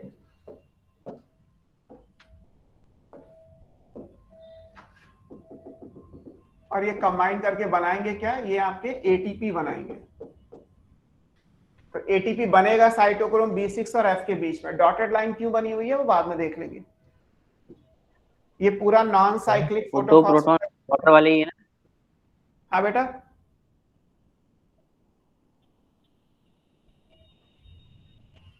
सर। हाँ, वो 2 प्रोटॉन वाटर वाले ही है ना? 2 प्रोटॉन वाटर वाले हैं, क्योंकि प्रोटॉन में कोई लेवलिंग नहीं होती। मतलब जिन्होंने इस चीज को डिस्कवर किया उन्होंने ये नहीं कहा कि ये यही वाले होंगे। एक साइटोप्लाज्म में अगर बहुत सारे प्रोटॉन है तो वी कांट से कि कौन से 2 प्रोटॉन, तो प्रोटॉन ही है, चाहे वाटर से आए या कहीं और से आए। माइट भी ऐसा हो सकता है कि ये यही वाले हो, बट नॉट श्योर।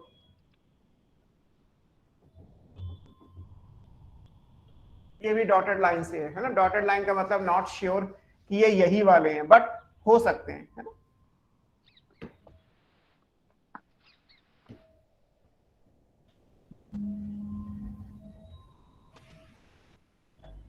ये पूरा नॉन साइक्लिक फोटोफॉस्फोराइलेशन है।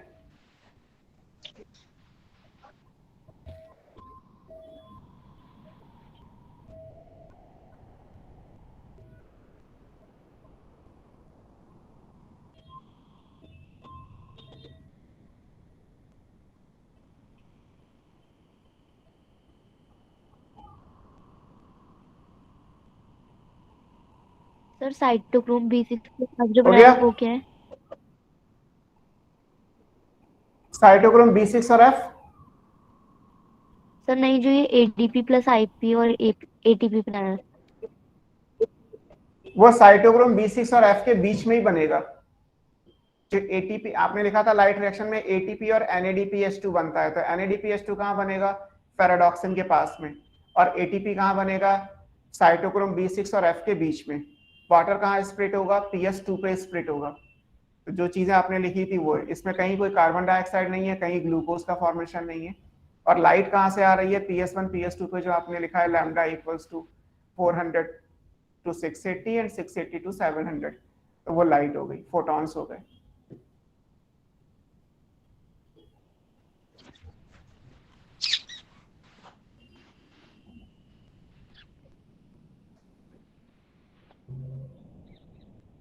सर FD के ऊपर तो कुछ नहीं लिखा। FD के ऊपर कुछ नहीं है बेटा। FD से जो 2 इलेक्ट्रॉन है वो NADP ले लेगा, प्रोटॉन्स के साथ कंबाइन करके वो NADPH2 बना देगा in presence of E। E is an enzyme, है ना।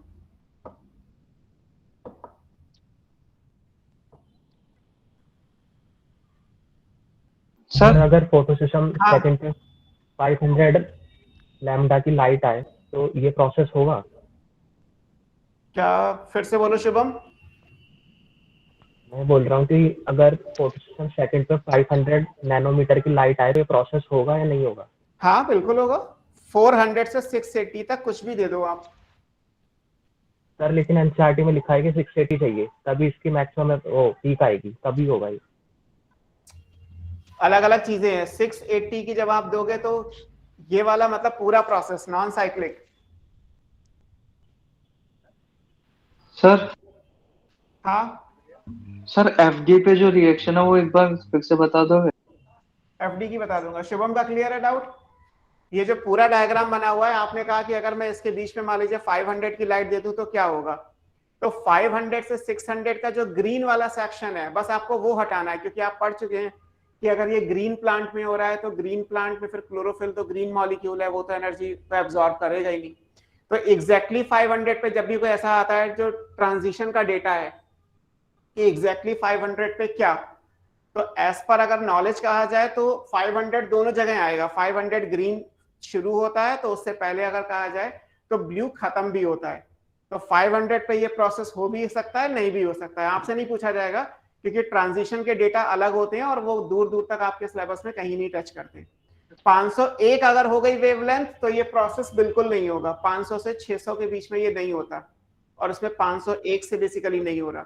अगर ये 499 है तो ब्लू रीजन होगा। ब्लू रीजन होगा तो फोटोसिंथेसिस तो होती ही है, आप पढ़ चुके हो, तो ये होगा। ऐसे ही मान लीजिए यहाँ पे आपसे कहा जाए कि 680 नैनोमीटर की लाइट देंगे तो क्या होगा, तो 680 तो यहाँ भी आ रहा है, 680 यहाँ भी आ रहा है। तो ट्रांजिशन का केस है, तो उसके हिसाब से PS1 हो भी सकता है PS2 के साथ, PS1 अकेला भी हो सकता है ना। दोनों बातें आ सकती है। अगर आप 680 दोगे तो ये पूरा भी हो जाएगा, यानी नॉन साइक्लिक वाला। और अगर 680 एग्जैक्टली दोगे तो हो सकता है कि केवल PS1 हो, और केवल PS1 है तो साइक्लिक वाला होगा, जो भी हम थोड़ी देर में पढ़ेंगे। तो ट्रांजिशन वाली लाइंस को छोड़ के अगर आप बात करोगे तो यस और नो आपका क्लियर हो जाएगा। पैराडॉक्सिन के ऊपर कुछ नहीं है बेटा। पैराडॉक्सिन में केवल 2 इलेक्ट्रॉन है। जैसे PS2 का प्राइमरी इलेक्ट्रॉन एक्सेप्टर फियोफाइटिन है, ऐसे कहा जाए कि PS1 का प्राइमरी इलेक्ट्रॉन एक्सेप्टर कौन सा है, तो पैराडॉक्सिन है। अब पैराडॉक्सिन में भी जो 2 इलेक्ट्रॉन है, वो इलेक्ट्रॉन आगे किसको जाएंगे, वो इलेक्ट्रॉन NADP को जाएंगे। NADP इलेक्ट्रॉन और प्रोटॉन को लेके NADPH2 बनाएगा। पिछली क्लास याद हो तो NADP के लिए आपने लिखा था कि NADP क्या है, ये हिल रिएजेंट कहलाता है ना। जो भी फाइनल इलेक्ट्रॉन एक्सेप्टर होता है वो क्या कहलाता है, हिल रिएजेंट कहलाता है। रॉबर्ट हिल और बेंडल ने ये डिस्कवर किया था कि जो लाइट रिएक्शन है वो इस तरीके से होती हैं, और जो टर्मिनल या फाइनल इलेक्ट्रॉन एक्सेप्टर होगा ऑफ लाइट रिएक्शन की, that is called hill reagent. तो यहाँ पे ओके सर, क्लियर। क्या है, हिल रिएजेंट हो गया, है ना। सर एक चीज और पूछ, हाँ सर आपने बोला कि अगर 501 की लाइट दें नैनोमीटर की तो यह रिएक्शन होगी नहीं आप, लेकिन सर रेंज तो है 480 से 680, 400 से 680 नैनोमीटर। अब बेटा बता तो दिया, इसको कोई टुकड़ों में करके थोड़ा ना लिखोगे। 480 से 680 क्या है, PS2 की रेंज है। अब PS2 में अगर आप ग्रीन एल्गी पे काम कर रहे हो तो आप छोड़ दो, अगर आप कोई और कर रहे होगे तो और कर लो। PS2 थोड़ा बदल जाएगा, PS2 में वेवलेंथ कौन सी ले रहे हो और काम होगा नहीं होगा ये बदलेगा। कुछ चीजें अंडरस्टूड भी तो है, अंडरस्टूड का मतलब पहले पढ़ भी तो चुके हो। PS1 PS2 के लिए ये चीज है कि PS2 400 से 680 तक है। अब उसमें जिस कलर का ये आपका पिगमेंट सिस्टम आएगा उसके हिसाब से इमेजिन कर लो कि क्या एब्जॉर्ब होगा और क्या रिफ्लेक्ट होगा। हम क्योंकि ग्रीन एल्गी पे सारा कुछ पढ़ रहे हैं तो आप मान लो कि इसमें से 500 से 600 के बीच में कुछ नहीं होगा, बाकी होगा सारा, ऐसे इमेजिन करो। ओके।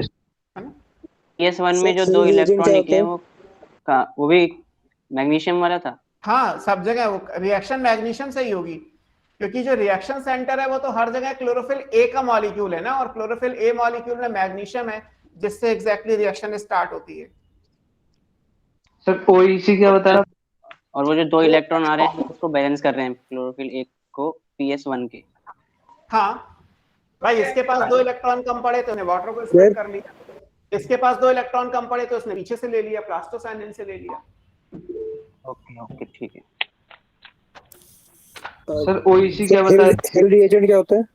OEC बता दूंगा मैं बेटा, ये बन गया ना, मैं स्लाइड हिल रिएजेंट, हिल रिएजेंट आपको पढ़ाया था पिछली क्लास में, रॉबर्ट हिल और बेंडल, या लाइट रिएक्शन को हिल रिएक्शन कहते हैं। तो हिल पर्सन का नाम है। रॉबर्ट हिल ने ये बताया कि जो भी नॉन साइक्लिक या इस लाइट रिएक्शन में फाइनली या लास्ट में इलेक्ट्रॉन को जो एक्सेप्ट करेगा उसको हिल रिएजेंट बोला जाएगा।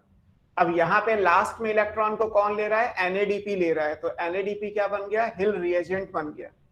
NADP के अलावा और भी मॉलिक्यूल होते हैं जो इलेक्ट्रॉन को ले सकते हैं, बट वो प्लांट के अंदर नहीं होते, वो एक्सटर्नली प्लांट को दोगे तो ये रिएक्शन हो जाएगी।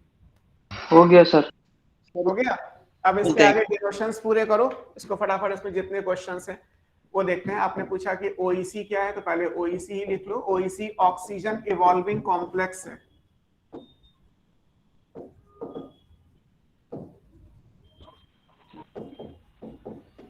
OEC is oxygen evolving complex. इसके लिए कौन से मिनरल्स चाहिए बताओ, आपको मिनरल न्यूट्रिशन पढ़ाया था मैंने? मैग्नीज और पोटेशियम और क्लोरीन, है ना।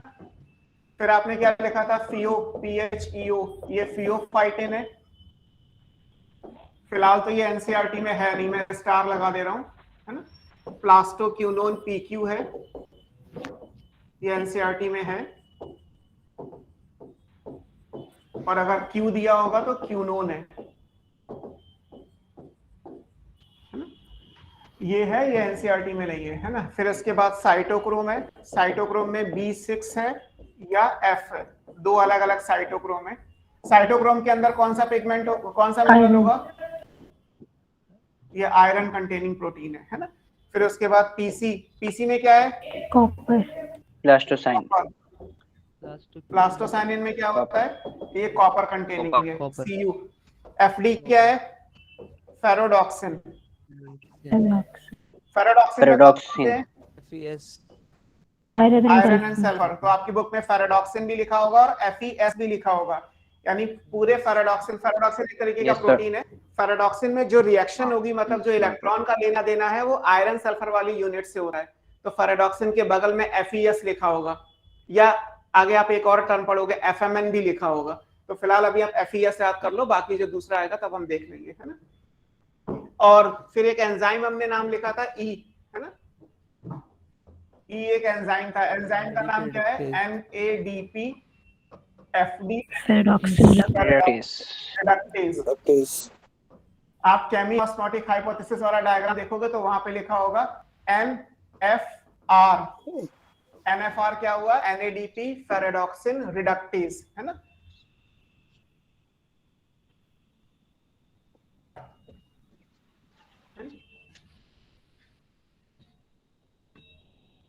हो गई सारी चीजें। ये इस डायग्राम के हिसाब से जो डिनोशंस थे वो मैंने आपको नेक्स्ट पेज पे पूरे करके दे दिए, और तो कुछ ऐसी चीज है नहीं जो आप ना जानते हो। PS1 PS2 ऑलरेडी आप जानते हैं। सर एक चीज और पूछनी थी। बोलो सर ये भी बता दो इनमें क्या कहाँ हो रहा है ये सब। सर ये NADPH2 और NADPH का बताना एक बार। बेटा पिछली क्लास में कराया तो था आपको कि आप NADPH2 लिखो,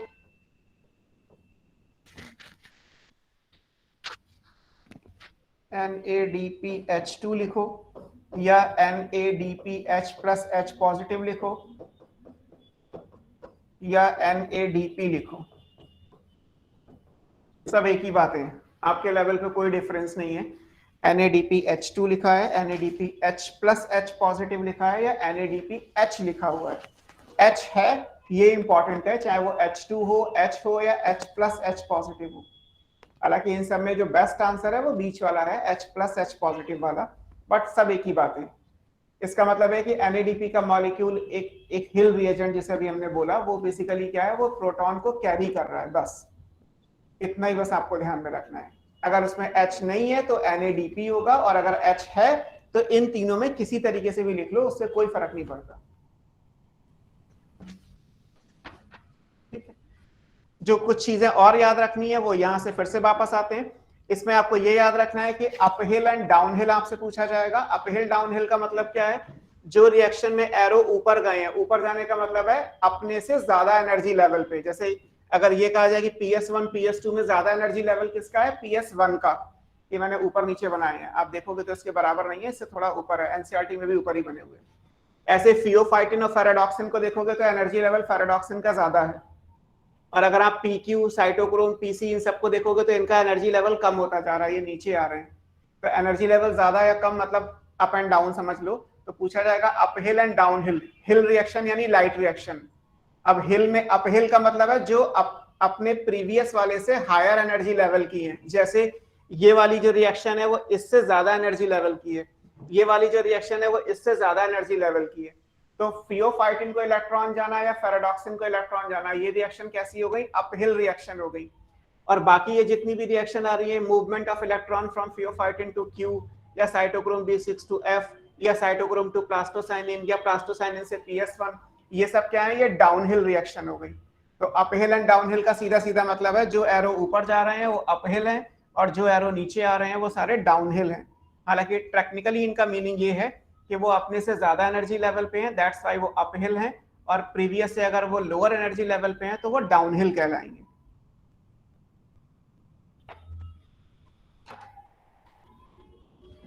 ठीक है, ये बातें क्लियर हुई। ये हमारा नॉन साइक्लिक हो गया। आप नॉन साइक्लिक में देखोगे तो वाटर की स्प्लिटिंग हुई, यहां से ऑक्सीजन निकल गई, NADPH2 और ATP बन गया, दोनों फोटो सिस्टम इन्वॉल्व हो गए, PS1 PS2, 400 से लेके 700 यानी पूरी वेवलेंथ की लाइट भी एब्जॉर्ब हो गई। ये सारी बातें आप यहाँ पे जो है वो देखा जाए तो ये इसमें कहीं कुछ बायोलॉजिकल चीज नहीं है। ये जो अब इसको समझो कि इसमें से क्या एक्चुअली जो है वो स्ट्रोमा में हो रहा है और क्या थैलेकॉइड मेम्ब्रेन में हो रहा है। आपने पढ़ा कि जितने भी इलेक्ट्रॉन एक्सेप्टर हैं, जितने भी पिगमेंट सिस्टम है, जो PS1 PS2 है, ये सब थैलेकॉइड मेम्ब्रेन में प्रेजेंट होते हैं। तो थैलेकॉइड मेम्ब्रेन में प्रेजेंट है तो कितना प्रेजेंट है थैलेकॉइड मेम्ब्रेन में, अगर मैं इसको डायग्रामेटिकली कुछ आपको बना के दिखाऊं तो ये सब थैलेकॉइड मेम्ब्रेन के अंदर है, ऐसे ये थैलेकॉइड मेम्ब्रेन है। और यहां से अगर आप लाएंगे तो ये कुछ थैलेकॉइड मेम्ब्रेन है, यानी कि जो मेन है ADP और IP ये स्ट्रोमा या मैट्रिक्स में प्रेजेंट होता है, और जब ATP बनेगा तो ATP भी कहां बनेगा, स्ट्रोमा या मैट्रिक्स में बनेगा। ऊपर मैं लिख रहा हूं, शायद आपको नहीं दिख रहा होगा, कट रहा है ना।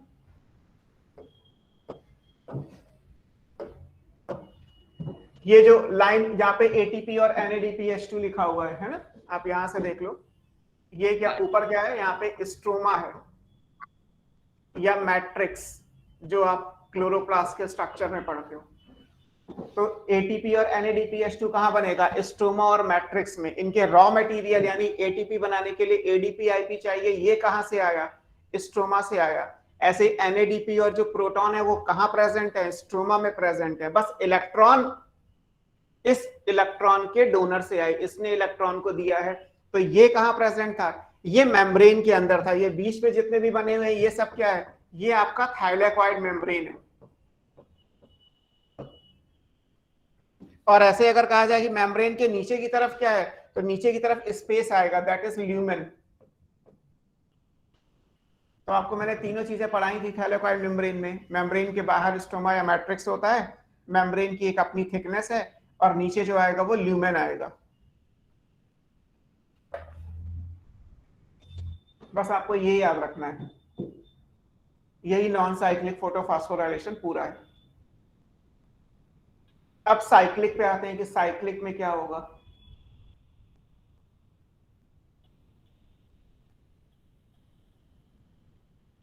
ये आपके बुक के डेटाज हैं, आपको जब ये स्लाइड मिलेगी तो आप पढ़ोगे तो पॉइंट टू पॉइंट लिखा हुआ है कि किस तरीके से जो है वो इलेक्ट्रॉन ट्रैवल करते हैं। ये एनसीईआरटी का डायग्राम है, आप चाहो तो इस डायग्राम में भी देख सकते हो। PS1 PS2 बने हैं, LSC दिखाया गया है, लाइट दोनों जगह आएगी, ATP NADP H2 कहाँ बनेगा, वाटर की स्प्लिटिंग कहाँ प्रेजेंट होगी, ये सारी चीजें इसमें दे रखी है। अब आएगा, एक बार दोबारा पीछे वाली स्लाइड दिखा। कौन सी जो मैंने बनाई थी? Yes sir. ये सर इसमें जो लास्ट में आपने NADPH2 बनाया है वो डाउनहिल होगा या अपहिल होगा? बेटा NADPH2 तो स्ट्रोमा या मैट्रिक्स में है, वो डाउनहिल अपहिल नहीं पूछा जाएगा आपसे। आपसे ये थोड़ा कहा जाएगा वाटर की स्प्लिटिंग कैसी होती है। वाटर की स्प्लिटिंग में कोई एनर्जी लेवल थोड़ा बनाओगे, एनर्जी लेवल इलेक्ट्रॉन के एक्सेप्टर्स एंड डोनर्स का बनाओगे ना। एक मॉलिक्यूल हाई एनर्जी से ग्राउंड स्टेट में जा रहा है, जो भी आप कॉन्सेप्ट पढ़ते हो कि वो अपनी ग्राउंड से एक्साइटेड स्टेट में जा रहा है, लो एनर्जी से हाई एनर्जी पे जा रहा है, तो ये वाटर का मॉलिक्यूल थोड़ा चला जाएगा ना, वहाँ पे NADPH2 का जाएगा। इन दोनों को छोड़ के बाकी जितने हैं वो जाएंगे। सर हाँ सर, ये जो प्लास्टियोक्विनोन है, साइटोक्रोम B6F और प्लास्टियोसाइनिन, ये सर दोनों काम करेंगे एक्सेप्टर और डोनर का? हाँ, ये एक तरफ से लेंगे और दूसरी तरफ दे देंगे। ये पहले किसी से ले रहे हैं फिर आगे किसी को दे रहे हैं। और PS1 और PS टैकिंग इलेक्ट्रॉन डोनर का काम करेंगे, और फियोफाइटिन और पैराडॉक्सिन इलेक्ट्रॉन एक्सेप्टर का काम करेंगे। अब वो डिपेंड करता है, लाइक PS2 इलेक्ट्रॉन दे रहा है इसको, लेकिन ले रहा है वाटर से। वाटर कहीं से नहीं ले रहा, वाटर केवल दे रहा है। ऐसे यहाँ पे पैराडॉक्सिन है तो वो ले रहा है PS1 से और दे रहा है NADP को। NADP कहीं से ले नहीं रहा है, NADP कहीं से ले रहा है, पैराडॉक्सिन से किसी को दे नहीं रहा है NADP इलेक्ट्रॉन। ओके ठीक है, अब आते हैं नेक्स्ट लाइन में डाउट था। बोलो बोलो। सर उसमें लिखा है this whole scheme of transfer of electron is called Z scheme. नहीं, starting from PS second uphill to the acceptor, down the electron transfer to another acceptor, and finally downhill to NADP plus, causing it to reduce to NADPH plus. तो ये यहाँ से जाओगे तो ये uphill, उसके बाद ये पूरा डाउनहिल, उसके बाद ये फिर अपहिल, और उसके बाद NADP को फाइनली चला गया। मैं दिखाता हूँ ये लाइन आपको इसी पेज पे। Give me just 1 minute. हाँ तो उन्होंने लास्ट में पूछा था डाउनहिल होता है। यहाँ पे अगर आप देखोगे तो ये लिखा है this whole scheme of transfer of electron starting from, आप पढ़ो ये लाइन आपको दिख रही होगी, फ्रॉम PS2 से शुरू हुआ अपहिल टू द एक्सेप्टर, यानी कि अब मान लेते हैं pheophytin, down to the electron transport chain to PS1, यानी वो सीरीज में होते हुए आ गया। फिर PS1 से एक्साइटेशन ऑफ इलेक्ट्रॉन हुआ, ट्रांसफर टू अनदर एक्सेप्टर यानी पैराडॉक्सिन को गया, and finally downhill to NADP plus आया। अब ये NADP प्लस जब बनेगा तो फिर वो रिड्यूस होके NADP H plus H positive बनेगा।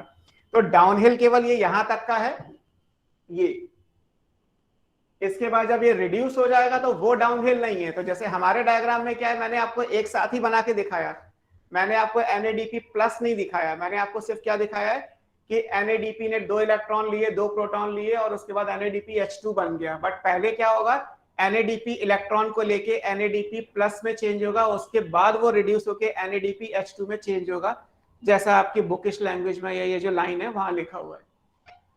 तो जब NADP H2 बनेगा तब डाउनहिल नहीं आएगा, NADP प्लस बनने तक डाउनहिल आएगा। अच्छा ठीक है, ठीक। और इस पूरे मेम्ब्रेन में बनता है। हाँ, आपको डायग्राम में तो ये n के जैसा दिखाई दे रहा है, बट जब इसको आप रिडॉक्स स्केल पे बनाओगे, यानी जब इसको आप एनर्जी लेवल पे बनाओगे, तो ये z के जैसा आता है। अभी तो आपको ये n के जैसा दिखाई दे रहा है, एक वर्टिकल है, फिर एक स्लैंटिंग लाइन है, फिर एक और वर्टिकल लाइन है, बट एक्चुअली ये z के जैसा होता है, तो इसीलिए इसको z स्कीम कहते हैं, है ना। यहाँ पे लिखा हुआ है कि this whole process is called z scheme, है ना, due to its characteristic shape, है ना। ठीक है, ये याद रखिएगा, है ना। Okay sir. और ये शेप कब आएगा? जब यहाँ पे लिखा है कि व्हेन द कैरियर्स यानी electron carriers are placed in a sequence on a redox potential scale. तो अगर आप रिडॉक्स पोटेंशियल स्केल पे बनाओगे तो ये अपने आप, जो डायग्राम हमने ऐसे बनाया है ना, वो एक्चुअली z के जैसा आएगा। तो स्केल के हिसाब से जब लेफ्ट साइड में स्केल बनेगा तब z के जैसा आएगा। तो स्केल तो आपकी बुक में दिया नहीं है किसकी कितना पोटेंशियल है, सबका पोटेंशियल दिया होता है हायर क्लासेस में, बस आपको ध्यान में रखना है कि ठीक है इसे z स्कीम कहते हैं, ये इंपॉर्टेंट हो गया। ठीक है, तो ये आपका पूरा इलेक्ट्रॉन ट्रांसपोर्ट यानी कि नॉन साइक्लिक वाला हुआ। अब हम साइक्लिक पे आते हैं। ये जो स्प्लिटिंग ऑफ वाटर है वो आपको मैंने उसी में बता दी, और ये आपका जो है वो on the inner side of the membrane. आप अगर डायग्राम को ध्यान से देखोगे तो स्प्लिटिंग जो है वो हमने थैलेकॉइड मेम्ब्रेन के अंदर की तरफ बनाई है। एक बार फिर से दिखा देता हूँ, याद रख लीजिएगा इस चीज को, क्योंकि अभी में जरूरत पड़ेगी। ये जो अब आप देखोगे तो ये जो रेड वाली थिकनेस है ये तो हो गई थैलेकॉइड मेम्ब्रेन। तो ये थैलेकॉइड मेम्ब्रेन के अंदर वाली है और ये थैलेकॉइड मेम्ब्रेन के बाहर वाली साइड है। बाहर वाली साइड ये मतलब टुवर्ड्स स्ट्रोमा, अंदर वाली साइड का मतलब है टुवर्ड्स ल्यूमेन। तो जो वाटर की स्प्लिटिंग है या जो ओईसी की लोकेशन है वो टुवर्ड्स इनर साइड है, अंदर नहीं है, अंदर की तरफ है। दोनों में डिफरेंस है। ओईसी को ल्यूमेन में मत बना देना, ओईसी मेम्ब्रेन से जुड़ा होता है। जैसे मान लीजिए कोई गेट पे खड़ा है और उसका पूरी बॉडी बाहर है बट पैर अंदर है कमरे की, तो एक्चुअली वो कमरे के अंदर है, बाकी बाहर है। जैसे ट्रेन में बैठ के अगर आप अपने बॉडी को बाहर निकाल लो तो आप बाहर थोड़ा हो जाओगे, रहोगे ट्रेन के अंदर ही, बस आपकी बॉडी का सर्टेन पोर्शन जो है वो ट्रेन से बाहर कंसिडर किया जा रहा है। ऐसे यहाँ पे भी सिचुएशन है कि एक मेम्ब्रेन बनाई तो मेम्ब्रेन में अंदर की तरफ का मतलब है कि टुवर्ड्स ल्यूमेन साइड है, लेकिन वो प्रेजेंट मेम्ब्रेन में ही है। ऐसे ही अगर आप यहाँ देखोगे तो क्या है कि ये जितने भी हैं वो टुवर्ड्स आउटर साइड है। तो आउटर साइड का मतलब है टुवर्ड्स स्ट्रोमल साइड, लेकिन है वो मेम्ब्रेन के अंदर। ये नहीं कि प्लास्टोक्यूनोन को बाहर बना दोगे, वो बाहर की तरफ है, बाहर नहीं है। ऐसे ओईसी अंदर की तरफ है, अंदर नहीं है, है ना।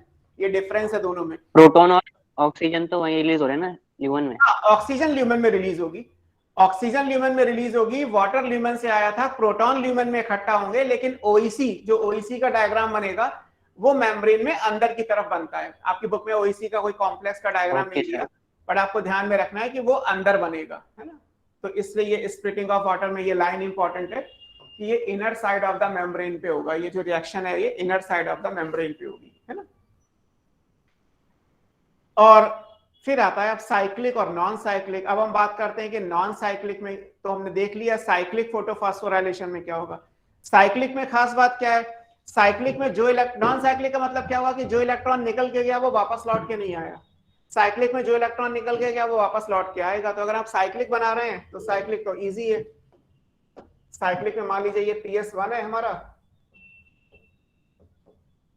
फोटो सिस्टम 1 है, इससे इलेक्ट्रॉन निकला, 2 इलेक्ट्रॉन निकले, किसको गए थे, फेराडॉक्सिन को गए थे, FD को।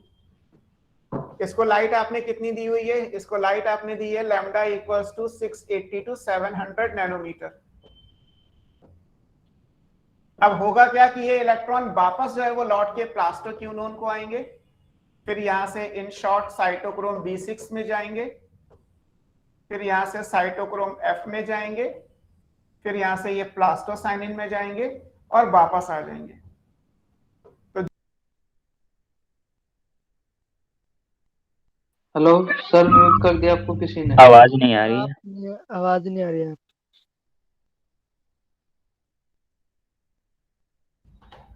जो इलेक्ट्रॉन निकल के गए हैं फेराडॉक्सिन से जो जाने चाहिए थे NADP को, यहाँ पे NADP की अवेलेबिलिटी नहीं है। एक्चुअली NADP की तो है, प्रोटॉन्स नहीं है। अगर प्रोटॉन नहीं है तो इसका मतलब है NADP होके भी NADPH2 तो बनेगा नहीं। तो फेराडॉक्सिन से वो इलेक्ट्रॉन वापस फियोफाइटिन को आ जाएंगे और लौट के वापस PS1 को मिल जाएंगे। तो जहां से इलेक्ट्रॉन गए थे वहां वापस लौट के आ गए, दैट्स व्हाई ये साइक्लिक हो गया। इस पूरे प्रोसेस में यहाँ पे NADPH2 नहीं बनेगा, यहाँ PS2 नहीं आता, तो यहाँ पे फोटोलिसिस ऑफ वाटर भी नहीं होगी। लेकिन साइटोक्रोम B6 और F के बीच में जो ATP बन रहा था वो अभी भी बनेगा, तो यहाँ पे ATP का फॉर्मेशन तो होगा, उसमें कोई चेंज नहीं है ना। ADP और इनऑर्गेनिक फास्फेट मिलके ATP तो बना देंगे, लेकिन NADH2 नहीं बनेगा और वाटर की स्प्लिटिंग भी नहीं होगी। जो इलेक्ट्रॉन गया था वो लौट के वापस आ जाएगा, है ना। ये साइक्लिक है ना। दिस तो इज सर PS1 का बस यही काम है कि वो ATP बना। PS1 का काम नहीं है बेटा, PS1 का काम तो केवल है एनर्जी को लेके इलेक्ट्रॉन को देना, बाकी अपने आप देखा जाएगा।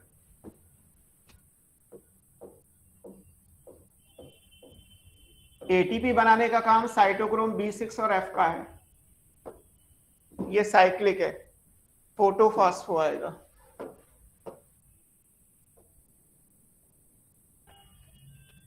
साइक्लिक होता कब है? साइक्लिक कब होता है? हाँ, साइक्लिक कब होता है वो अभी मैं लिख दूंगा। जब लाइट 680 से ज्यादा होगी ना शायद। एक तो कंडीशन वही है कि आप साइक्लिक आप जो है वो 680 से 700 नैनोमीटर है, तो साइक्लिक के लिए कंडीशंस क्या क्या हो गई? साइक्लिक की कंडीशंस ये हो गई कि या तो आप, एक कंडीशन तो ये है कि जब लैम्डा जो है वो मोर देन 680 नैनोमीटर से ज्यादा हो। अगर मान लीजिए आप एक प्लांट को या एक क्लोरोप्लास्ट को इतनी लाइट दे रहे हैं, जब आप लाइट 680 से ज्यादा की ही दोगे तो PS2 अगर प्रेजेंट भी है तब भी काम नहीं करेगा, क्योंकि PS2 को जो लाइट चाहिए वो तो आपने दी ही नहीं। हालांकि नेचर में ये पॉसिबल नहीं है कि आप सन के ऊपर कोई फिल्टर लगा सकें कि सर इससे ज्यादा की लाइट ही आए, इससे कम की लाइट ना आए। तो नेचर में तो ये होना थोड़ा पॉसिबल नहीं है, लेकिन लैब में आप कर सकते हो। लैब में अगर आप किसी प्लांट को इल्यूमिनेट करो या क्लोरोप्लास्ट को लाइट दो इतनी वेवलेंथ की या इससे ज्यादा वेवलेंथ की, तो साइक्लिक ऑपरेट होगा, क्योंकि नॉन साइक्लिक के लिए जो PS2 चाहिए था वो प्रेजेंट तो है, लेकिन PS2 को जो लाइट चाहिए वो लाइट आपने एक्चुअली प्लांट को दी ही नहीं।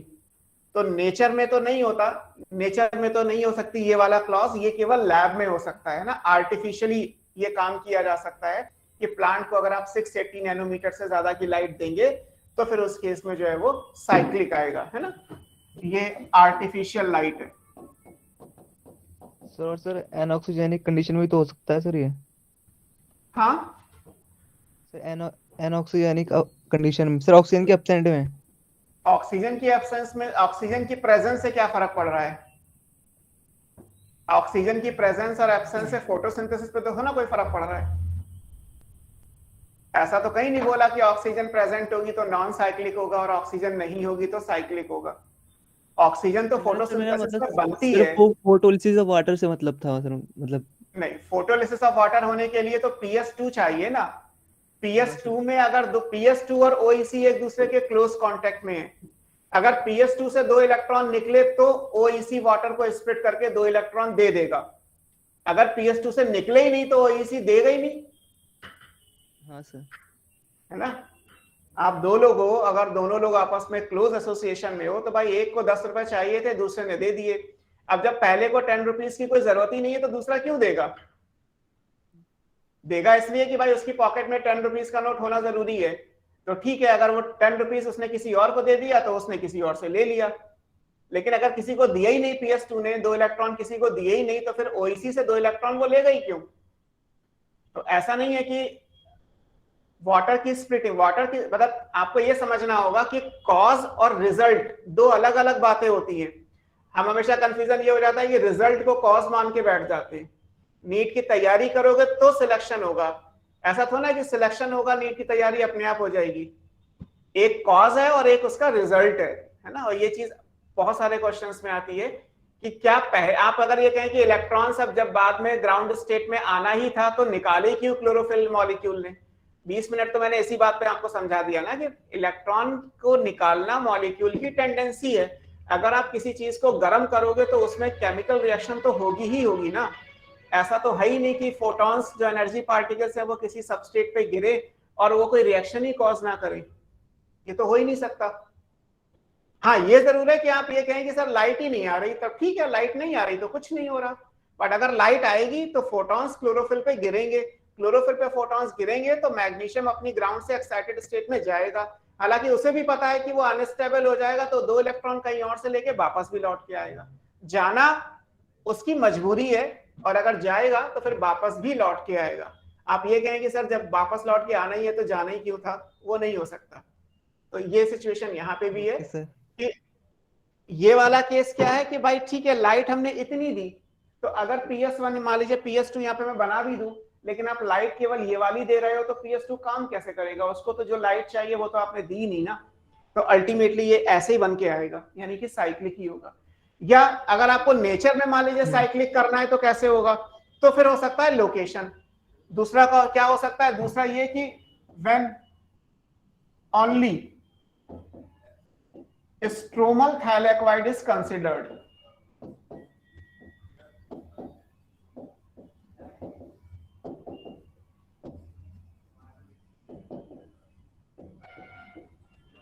अगर मान लीजिए आप केवल स्ट्रोमा के थैलेक्वाइड को कंसिडर करें, और स्ट्रोमा के थैलेक्वाइड में नॉन एप्रेस्ड रीजन होता है और नॉन एप्रेस्ड पे केवल और केवल PS1 होता है, नॉन एप्रेस्ड में PS2 होता ही नहीं है।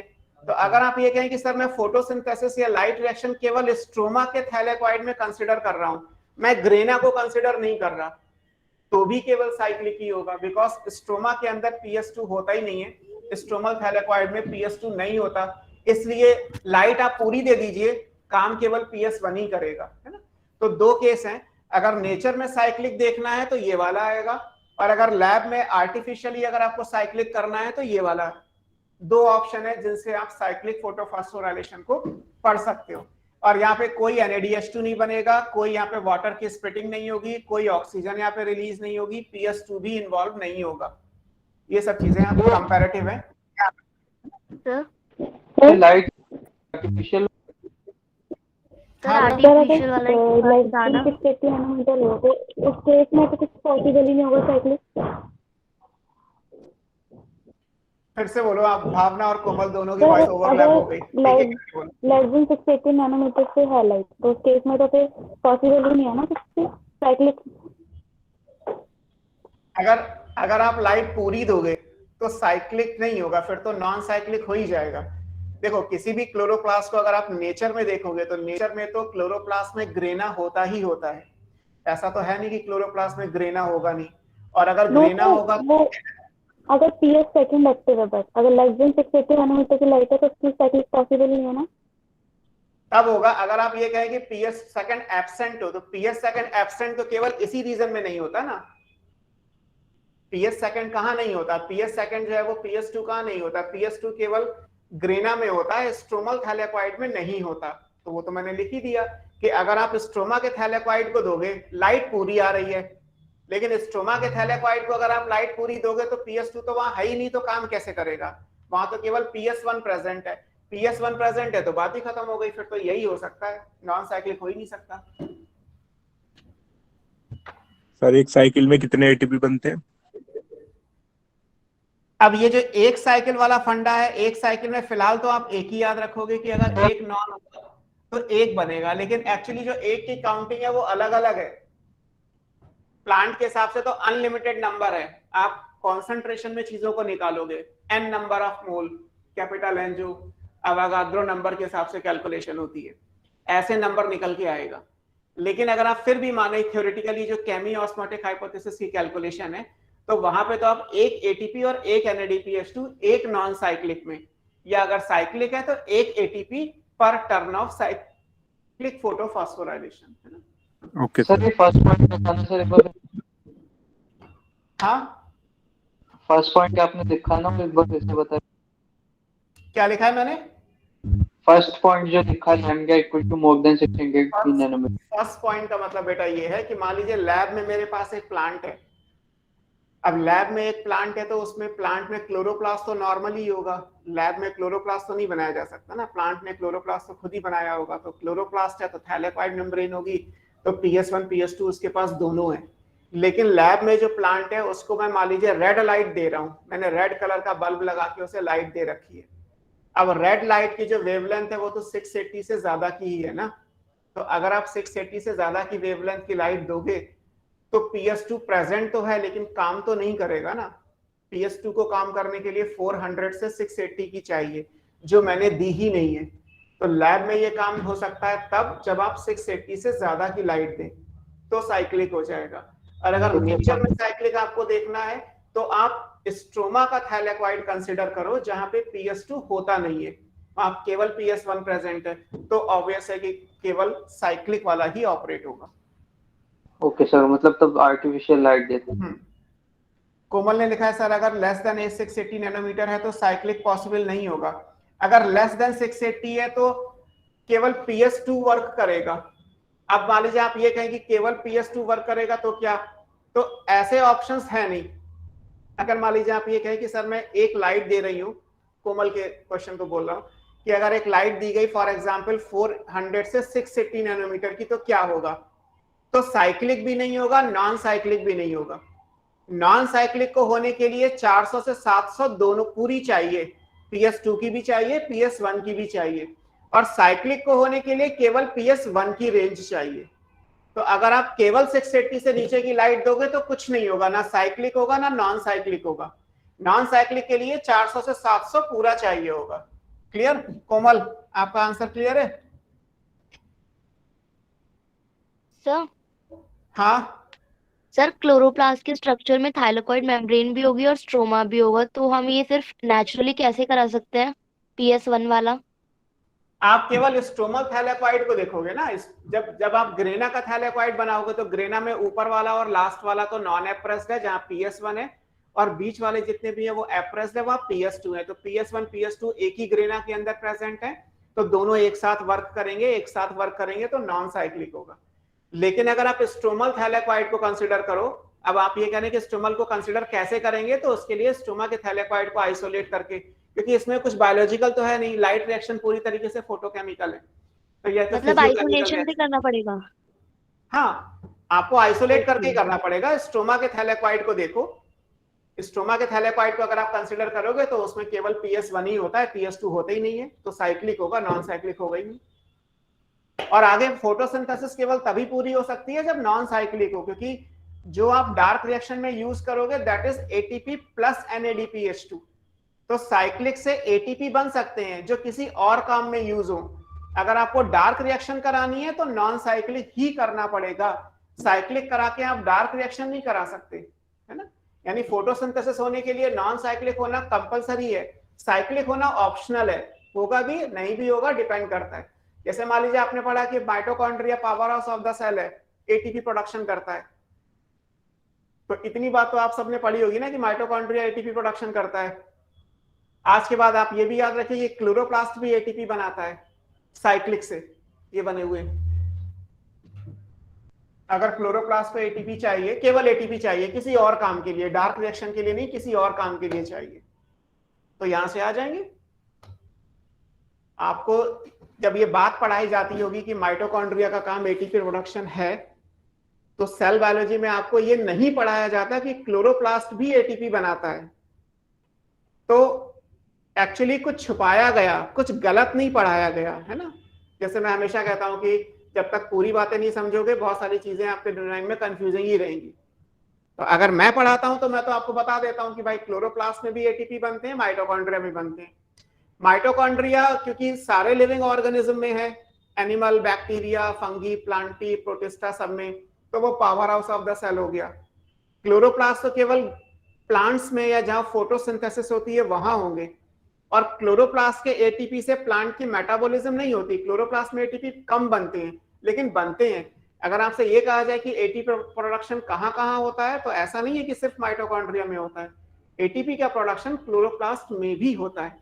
और इवन अभी आपने सबस्ट्रेट लेवल फास्फोराइलेशन पढ़ा, ATP तो वहां भी बन जाएगा।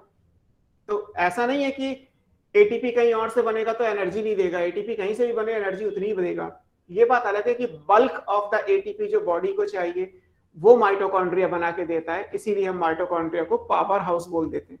पावर हाउस का मतलब ये नहीं कि कहीं और से इलेक्ट्रिसिटी नहीं आ सकती, पावर हाउस से बल्क ऑफ द इलेक्ट्रिसिटी आती है। तो ये सिर्फ समझने का फर्क है कि आपको कितनी बात पढ़ा दी गई और कितना छोड़ दिया गया, है ना। एनी हाउ ये साइक्लिक और नॉन साइक्लिक हो गया। अब हम ब्रेक ले लेते हैं, बहुत देर हो गई। और उसके बाद हाँ बोलो बेटा। सर, स्ट्रोमल थाइलाकोइड को हम कंसीडर कर रहे हैं, उसे आइसोलेट कर रहे हैं और उसको 680 के अबव नैनोमीटर की वेवलेंथ दे रहे हैं, तो वो भी तो मतलब वो हुआ ना, साइक्लिक हुआ। आर्टिफिशियल हुआ ना, तो नेचुरली कैसे? देखो स्ट्रोमा के थैलेकॉइड को आइसोलेट करके अगर आप 680 की दोगे तो आप जबरदस्ती 680 की दे रहे हो, आप मत दो 680 की, आप उसे पूरी दे दो। स्ट्रोमा को अगर आइसोलेट करके आप मान लीजिए कोई लाइट दे रहे हैं तो 680 की ही क्यों दे रहे हैं? आपको तो पता है ना कि वो स्ट्रोमल थैलेकॉइड है और उसमें PS2 है ही नहीं, तो आप उसे 400 से 700 की दे दो या केवल 680 से 700 की दे दो, उसे तो एक ही बात है। ऐसे केस में जो दूसरा काम आप कर रहे हैं उस काम करने की कोई वैल्यू थोड़ा है, उसका कोई सिग्निफिकेंस थोड़ा आएगा। जब आपको पता है, किसी साइंटिस्ट को पता है कि मैं स्ट्रोमा का थैलेकॉइड आइसोलेट करने वाला हूं, तो वो लाइट को देने पे क्यों पैसे खर्च करेगा भाई? उसे तो पता ही है कि इसे आप कितनी भी लाइट दे दो, ये काम तो केवल PS2 और PS1 वाला ही करेगा। दूसरा ये भी हो सकता है कि स्ट्रोमा के जो थैलेकॉइड है, स्ट्रोमल थैलेकॉइड, ऐसे क्लोरोप्लास्ट भी नेचर में होते हैं जिनमें ग्रेना नहीं होता। अगर आपको पता है पहले से तो ठीक, नहीं तो हम आगे पढ़ेंगे। कुछ ऐसे भी नेचर में क्लोरोप्लास्ट होते हैं जिनमें ग्रेना होता ही नहीं है, उनके क्लोरोप्लास्ट ए ग्रेनल होते हैं। अगर ए ग्रेनल क्लोरोप्लास्ट होगा तो यानी कि केवल और केवल साइक्लिक ही हो सकता है, नॉन साइक्लिक नहीं हो सकता, है ना? सर बंडल शीट सेल में ऐसा होता है ना शायद? हाँ, बंडल शीट सेल में होते हैं और बाकी बहुत सारे प्लांट हैं। आपके सिलेबस में जो नॉलेज है वो बंडल शीट सेल है। बंडल शीट सेल्स जो C4 प्लांट में आप पढ़ोगे आगे, तो उसमें तो केवल और केवल होते ही ए ग्रेनल है, उसमें तो ग्रेना होते ही नहीं, वहां तो केवल साइक्लिक वाला ही होता है। और साइक्लिक वाले का लाइट रिएक्शन में कोई डायरेक्ट पार्टिसिपेशन नहीं है, क्योंकि लाइट रिएक्शन करने के लिए, मतलब आगे डार्क करने के लिए तो आपको लाइट रिएक्शन का प्रोडक्ट चाहिए, और वो प्रोडक्ट क्या है? ATP plus NADPH2। जब ये दोनों बनेंगे एक साथ तो ही आगे डार्क रिएक्शन हो पाएंगे। तो सर मतलब नेचर में होने का मतलब, हाँ, बंडल शीट सेल में साइक्लिक फॉस्फोराइलेशन नेचुरली होता है। हाँ हो जाएगा, ओके, है ना? और भी प्लांट है लेकिन वो आपके सिलेबस में नहीं है, जिनमें केवल और केवल साइक्लिक ही होता है। जैसे आप बैक्टीरिया भी आगे मान लीजिए पढ़े, साइनोबैक्टीरिया को डिटेल में पढ़े, तो उनमें भी केवल साइक्लिक होता है, नॉन साइक्लिक नहीं होता उनमें। ओके सर, ठीक है। ठीक है, फिर उनमें किसी और तरीके से काम किया जाएगा। डन। तो हमने यहां तक कर लिया। अगली क्लास में हम केमी ऑस्मोटिक हाइपोथेसिस पढ़ेंगे, फिर डार्क रिएक्शन आएगा। तब तक के लिए 10-15 मिनट का ब्रेक लेते हैं। 11:40 हुआ है, आफ्टर 15 मिनट्स ज्वाइन करते हैं।